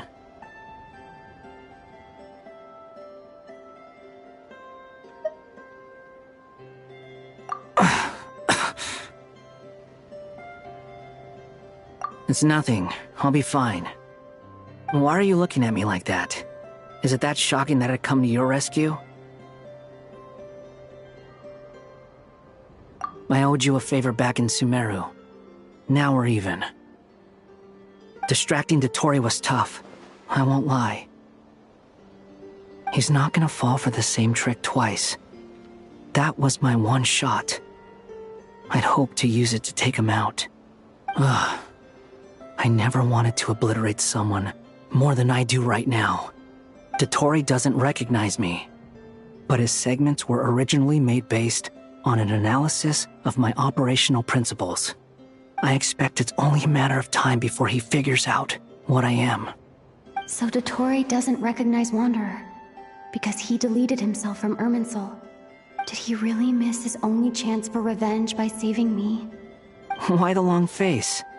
Hey, I'm not blaming you, okay? And I'm not complaining either. Rescuing you and killing Dotori are equally important goals. Everyone would be pretty stuck without you. It's best you live to fight another day. How are you holding up? Are you alright? Hat Guy said to put safety first, so we agreed to run as far away as we could after leaving the energy field, and only meet up once it was safe. You don't look injured. It seems that Dottore didn't do anything to you. Alright. Rescue operation complete. Let's head back. There's a lot more work to be done before this is over.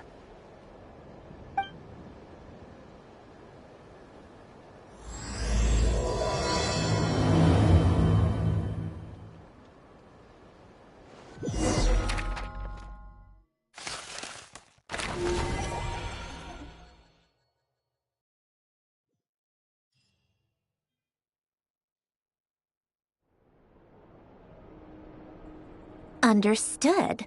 I will bear the Tsaritsa's degree in mind. I don't see what's so awesome about it, though. Does he really think everyone else is as immature as him? I'm not stooping to Tartaglia's level. I thought you might say that. How's your progress? Quite promising, actually. That alchemist Albedo gave me a few ideas. Remember how I asked you to look up some files for me? That stuff on the Nachtschitzenkreuz Institute.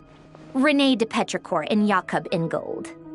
Alain Guillotin despised René's theories and methods, but he never managed to come up with better alternatives either. So I adopted some of René's ideas. I thought Alain was like a father to you. He and René were mortal enemies, were they not? And what would you say if Lenny and his friends one day learned something useful from someone you utterly detested?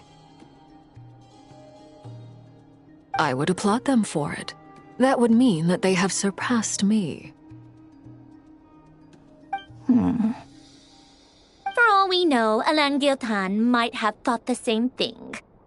Not that it matters, though. He's dead, and I'm alive. So it's my call to make. Once you die, it doesn't matter how great you were in life. Only the living get to decide what happens next. Hey, come on out. They're back. Huh?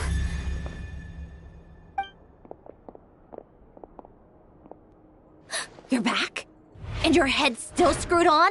And you still have all your limbs? What does it look like? Way to keep your composure, madam. Excuse you. I am perfectly composed. Glad you're okay. Yes, it's a huge relief. Worry? Oh, yeah, right. You think we, the Fatui, were worried about you? We were worried sick. Hey! The Traveler and I were already friends. You are free to join this mission in whatever capacity you please. Much like your tea parties. It's a laugh a minute with you guys. I must say, I was quite surprised when Mr. Albedo told me he would need no additional aid. We discussed this on our way back as well. I am rarely so unequivocal, but in this case, we had full confidence in Hat Guy. He said he knew what he was doing. Albedo and I pretty much had to just wait outside on standby. Meanwhile, Hat Guy broke into the energy field and rescued the Traveler solo. You didn't have to mention that. Well, I'm thoroughly impressed. You are a force to be reckoned with, Hat Guy.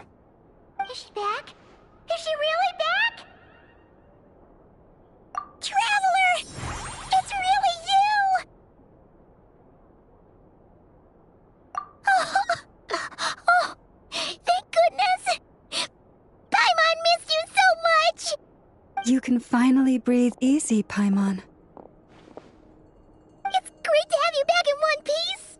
Oh, Paimon's been having nightmares the whole time you were gone! Look at them. You know, once you reach my age, there's nothing better than watching a misty-eyed reunion between friends. It's nothing. Same goes when you get to my age, too. I bet Aino and Anefa would be tearing up as well if they were here.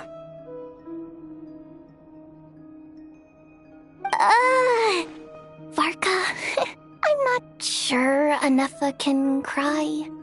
Oh, yeah, good point. Hey, your eyes are looking a little red and puffy. Come here, let's hug it out. What? Ew, no! No, thank you. You're not my dad, okay? Knock it off! Everyone, I'm sorry for all the trouble I caused you. But the silver lining is, I didn't come away from this ordeal empty-handed. While I was being held captive, I learned a lot about Dottoro's current capabilities and what he plans to do with them. Allow me to explain.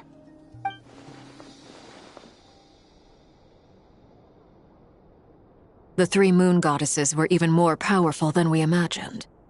No wonder Dottore believes himself to be equal to the gods, maybe even superior. Utter blasphemy. While everyone was gone, Nefer and I made an interesting discovery, and I believe Miss Sandrone has something to share too.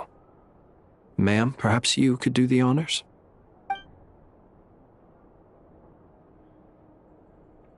Called it. Getting rid of a pesky troublemaker like her is like trying to clean up after a crumbly cake. It always comes back to haunt you. Our next step is to find a way to bring her back. A place where time flows backwards, with no destination in sight. Surely it must have been created for a specific purpose. But I fear the answers are buried deep in Tevat's history, held by great powers beyond our reach. It sounds like she's on a specific path through time, just traveling in the opposite direction to us. The question is, where does that path lead? Or will it keep going to infinity? We considered that question as well. Strictly speaking, time is not infinite. Indeed not.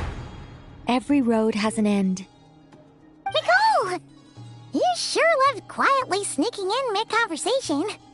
I do, in fact. It's something I've always done at our mages' tea parties. Quiet, mysterious, and persuasive. You wonder what lies at the end of her road. Well, just as the world has a beginning and an end, so too does time. And so, the end of the road is the moment that Tevat was born. But where Miss Columbina will end up along this road, that depends on where this particular river of reverse time began. What about the original moons and the moon goddesses? Do they have a beginning too? All things do. In the beginning, no moons adorned the sky. It was the Dragon King Nibelung who raised the three moons into the heavens, and thus were the moon goddesses born. They were shadows of the planet, born to wield Nibelung's authority and oversee the world on his behalf. They were extensions of his will, manifestations of his majesty. But then one day, they disappeared just as suddenly as they had once been brought into being. Nobody knew where they had gone.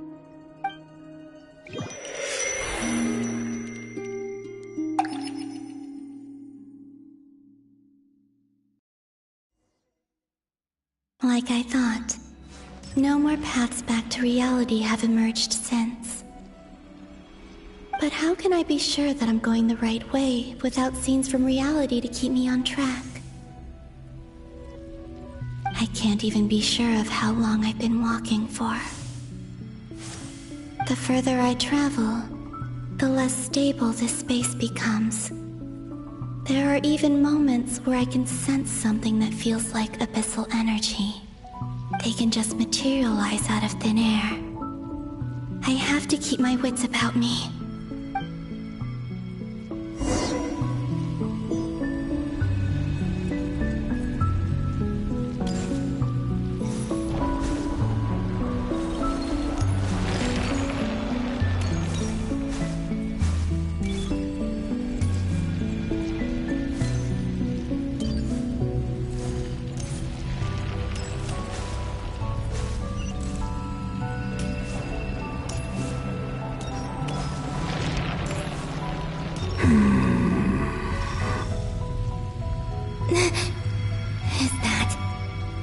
great hero of Solnari?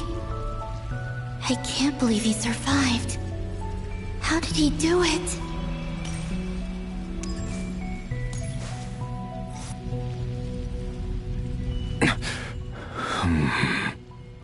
You are the Moon Goddess. But how? Please, there's no need. I'm not interested in fighting anymore. I find that a little difficult to believe. Yeah. Honestly, so do I. The way you used my own power against me was... It was a brilliant strategy. And then, in the final moment before I was thrown into this space, I got to see an old friend. Mr. Dainsleif. Right.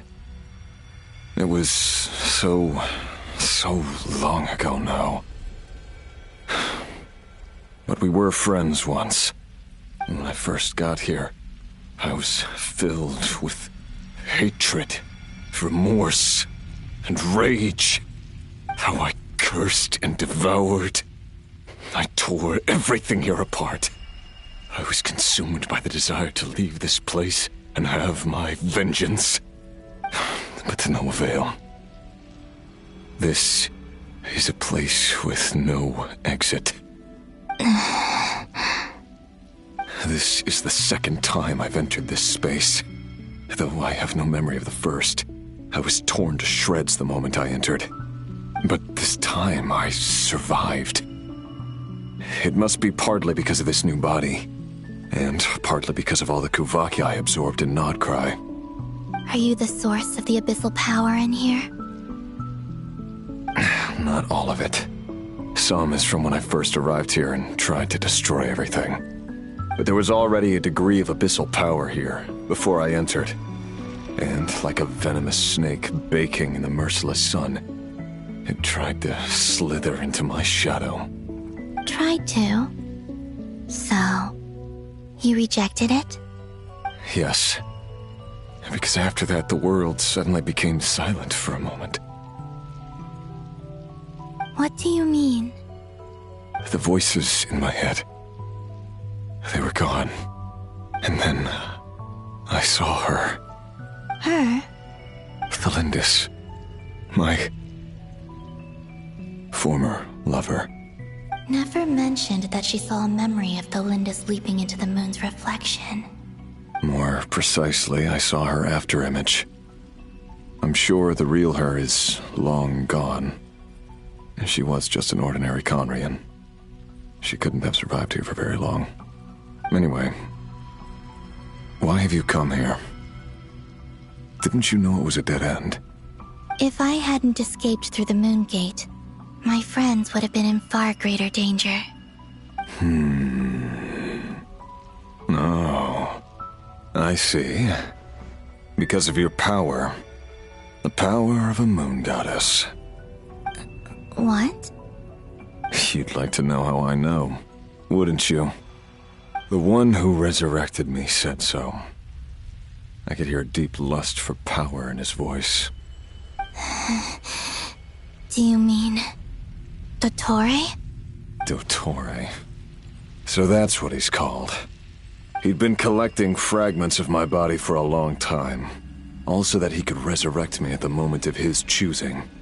I had no interest in his research. But being as corroded by the abyss as I was, we were aligned as far as hunting the moons and recovering my strength were concerned. So that's why the Wild Hunt suddenly became so active in Nodcry. When I left the Fatui in my weakened state, Dottore must have felt that his time had come. Moon Goddess, could I ask a favor of you? What? I know this is a lot to ask, especially from someone who tried to kill you. If you refuse, I won't fight it. But this is the only thing I desire now. Nothing else matters. What do you want? I'd like you to take a message to Thelindis for me. Thelindis? But... Yes, she's dead. But like I said, I saw her after image. I can sense that some part of her soul remains here. Far, far ahead. Why don't you go and speak to her yourself? I can't. I don't know why, but I can't move freely in this space as you can. All I can see is a glimpse of her, walking away. Just like the moment when I last saw her in life. In return, I will clear these abyssal obstacles for you. No, not in return. I'll clear them for you. Whether you want to help me or not. It feels like something I ought to do.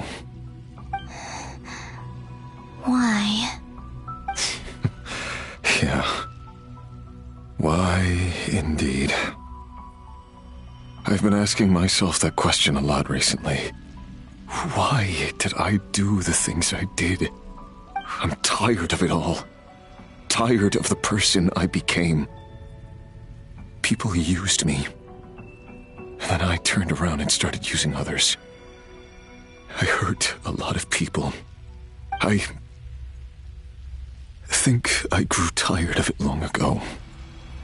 But I wouldn't admit it to myself. And ultimately, that's how I ended up here. What do you wish to tell her?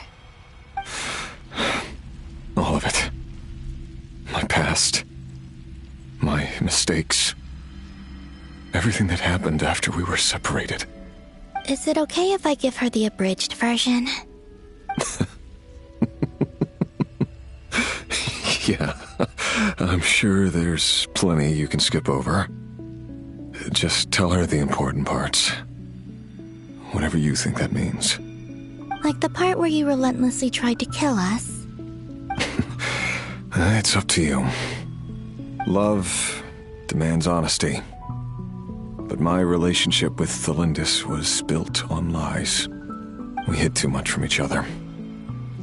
But after living my whole life in the shadows, I don't want to hide anything anymore. I will do my best.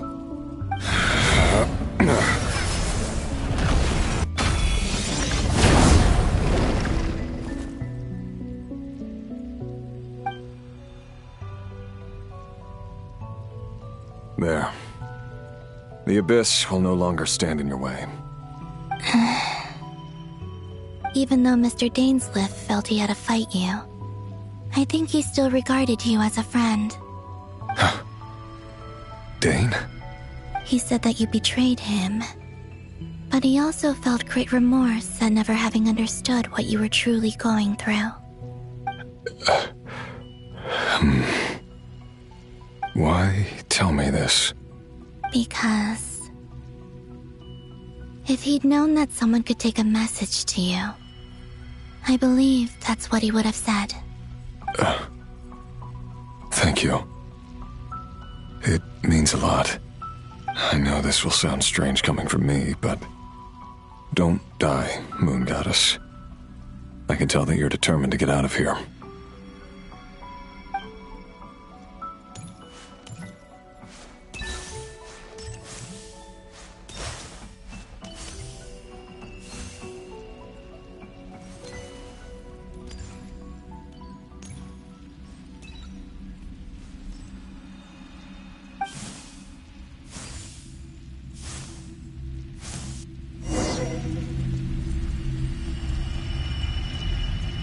He kept his word.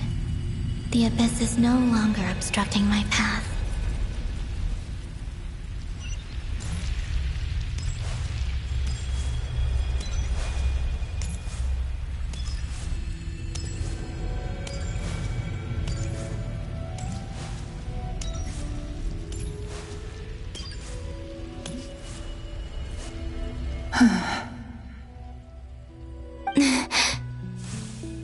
Is that the Lindis?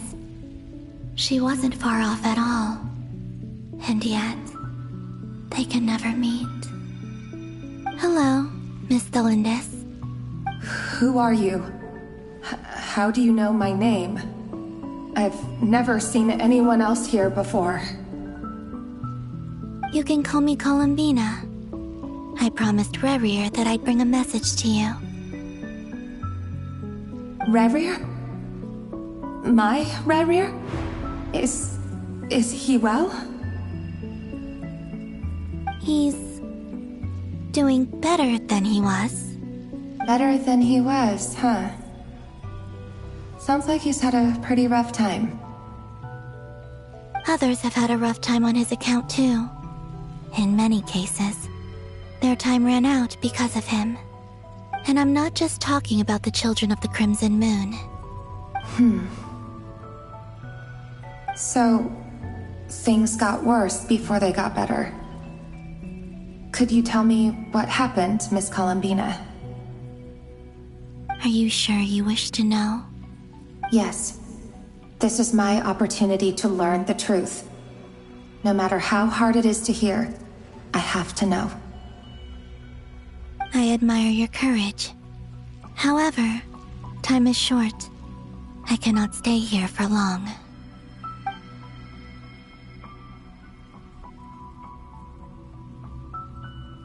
Rerir had seeds of hatred in his heart, and many people nursed them for their own ends.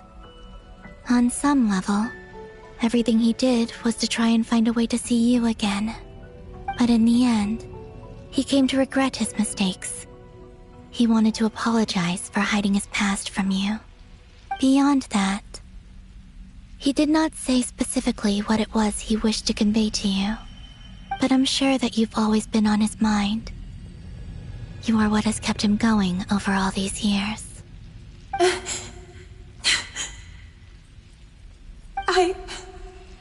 I'm sorry, Miss Columbina. This is so upsetting. I'm not sure how to put my feelings into words. It's all right. I understand. Well, that's everything from me. So, I guess I'll be... Wait. One moment. Time flows backwards here. The road ahead only leads further and further into the past. I know. I intend to reach the end of that road. Without a moon marrow, without the 3 moons' power, you won't make it far. Wait, unless... Are you one of the moon goddesses? You could say that. I see. I often think to myself, if life is like a train ride, why haven't I reached the terminus? Where am I even going? And it's not just me, it's this whole place. Wherever it is, it seems like it's existed forever. It's such a mystery.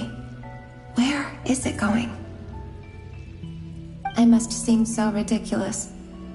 I can't answer these basic questions, and yet I jumped right in here without hesitating, only to be torn apart the moment I entered by powerful energy currents.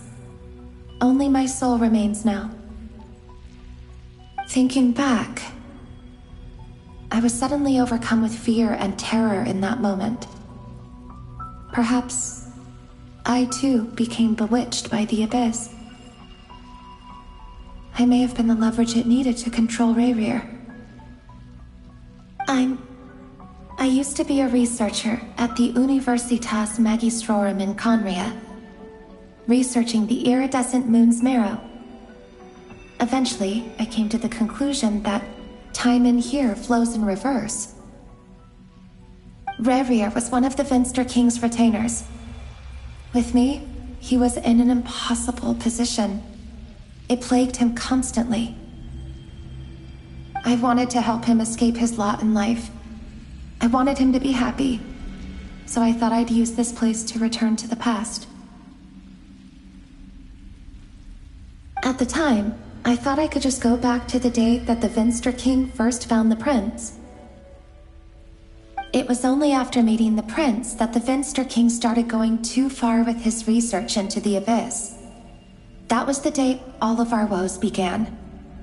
I thought I could stop the king from ever meeting him and solve everything. I couldn't kill the Vinster King himself, so I had to find another way to save Rayrir. That's why I wanted to go back, to kill the person who had brought new possibilities to our realm.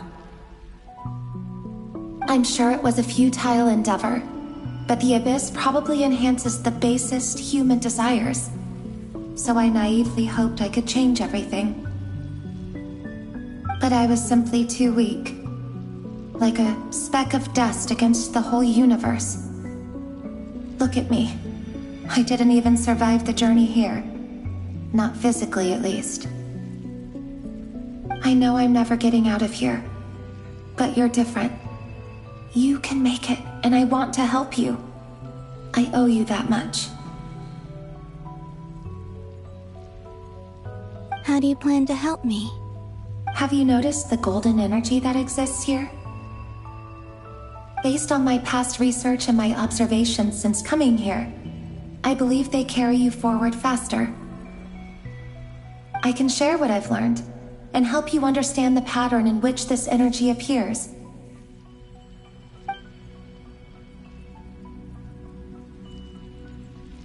I think you just might... Now, I know you will be able to change the past. Also, I've been speculating about where this space ends. The documentation was scanned, but from what I know of the legends about the moons, the oldest ones seem to begin with Nibelung, king of dragonkind. I have no way of verifying any of it by this point, but if it's true, you might be able to reach that era if you keep walking. Understood. Thank you, Miss Delindis. I'm the one who should be thanking you. If you hadn't entered this realm of everlasting death, what use would my deductions be? Thanks to you, they have some meaning. About Rayrir, I'm so sorry. For everything. It wasn't your fault. That's not true. Because we both feared bringing trouble upon each other, neither of us ever told the truth. And that dishonesty sealed our fates. But enough about that. I wish you a safe journey, Miss Columbina.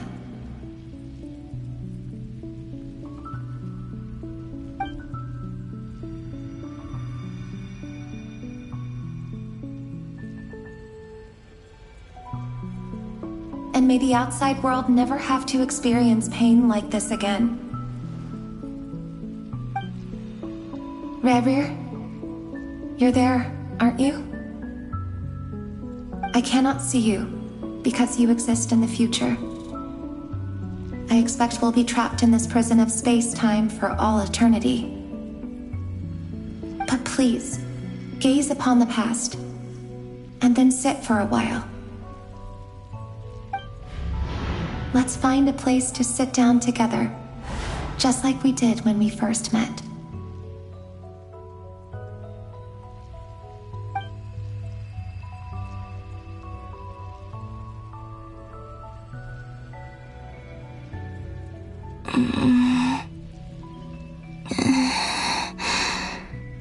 How long have I been walking? How much further till I reach the end? Is there even an end to be found? Everything's getting blurry.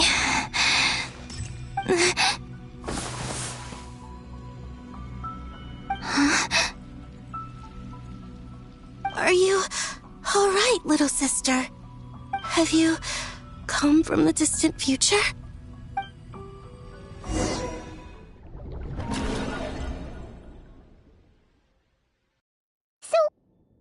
Exactly did the moons just disappear? Shouldn't it be a little harder to get rid of major creations like moons? The world is a vast and ancient place. On a certain scale, all life lasts for but a fleeting moment. Miss Nicole explained that the moon goddesses likely perished in the War of Funerary Flame. The moons themselves were also destroyed at that time, save for the Frost Moon, from which a new moon goddess was later born. Am I missing something then? 'Cause the stories say that the moon goddesses were born on the moon, but doesn't Columbina say she was born in Nodcry? Huh. You're right!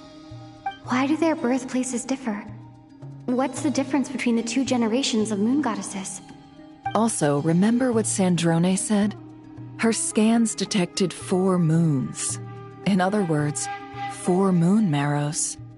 Technically, the result of the scan means that 4 moon marrows were detected and positively identified as moons in that moment. In other words, this piece of information alone isn't enough for us to know how Miss Columbina is doing right now. Yep, we have no way of staying up to date on whether she's dead or alive.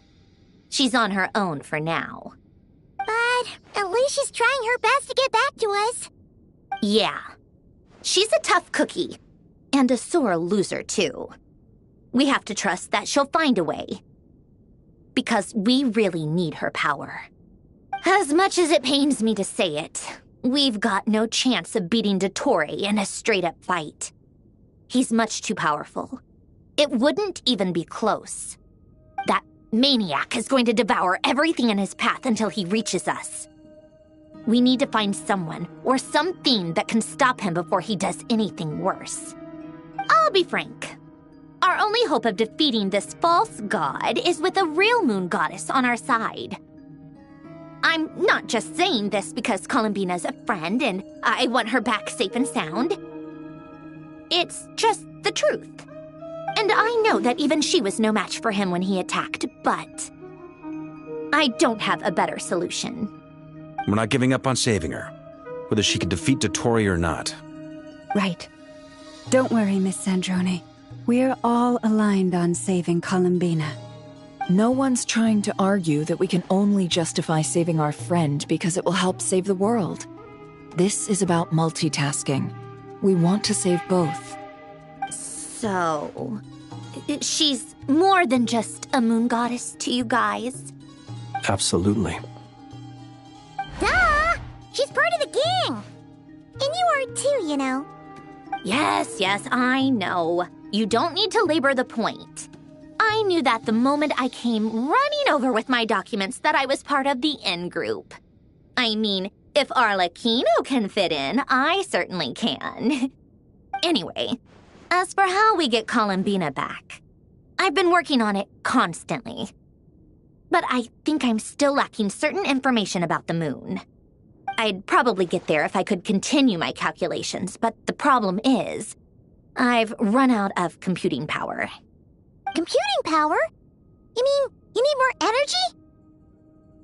No, the issue isn't energy, it's processing power. There's so much data to get through that the whole process has just ground to a halt. That's a tricky problem. René de Petrichor of the Nazissenkreuz Ordo once foretold the fate of the world. But I don't know how he did it.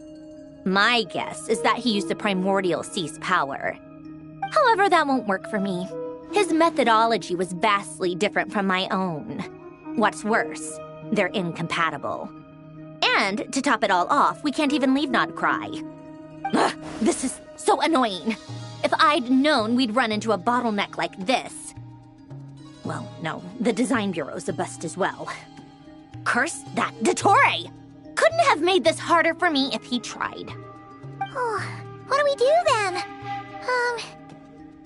How about we grab a bite to eat and take a break? Maybe something will come to mind after you've cleared your head. You don't get it, do you? I'm trying to calculate the fate of an entire world here. And I need accurate results, not big prophecies. Where the heck am I gonna find the computing power for that? Ahem. Anyway, time to shelve the discussion on technical difficulties. Being a killjoy isn't very ladylike, after all. Either way, we've done what we can. Rest well, everyone. Remember to let us know if anything new comes up. Haggai? Is he hinting that we should talk outside? Let's go somewhere a little more private.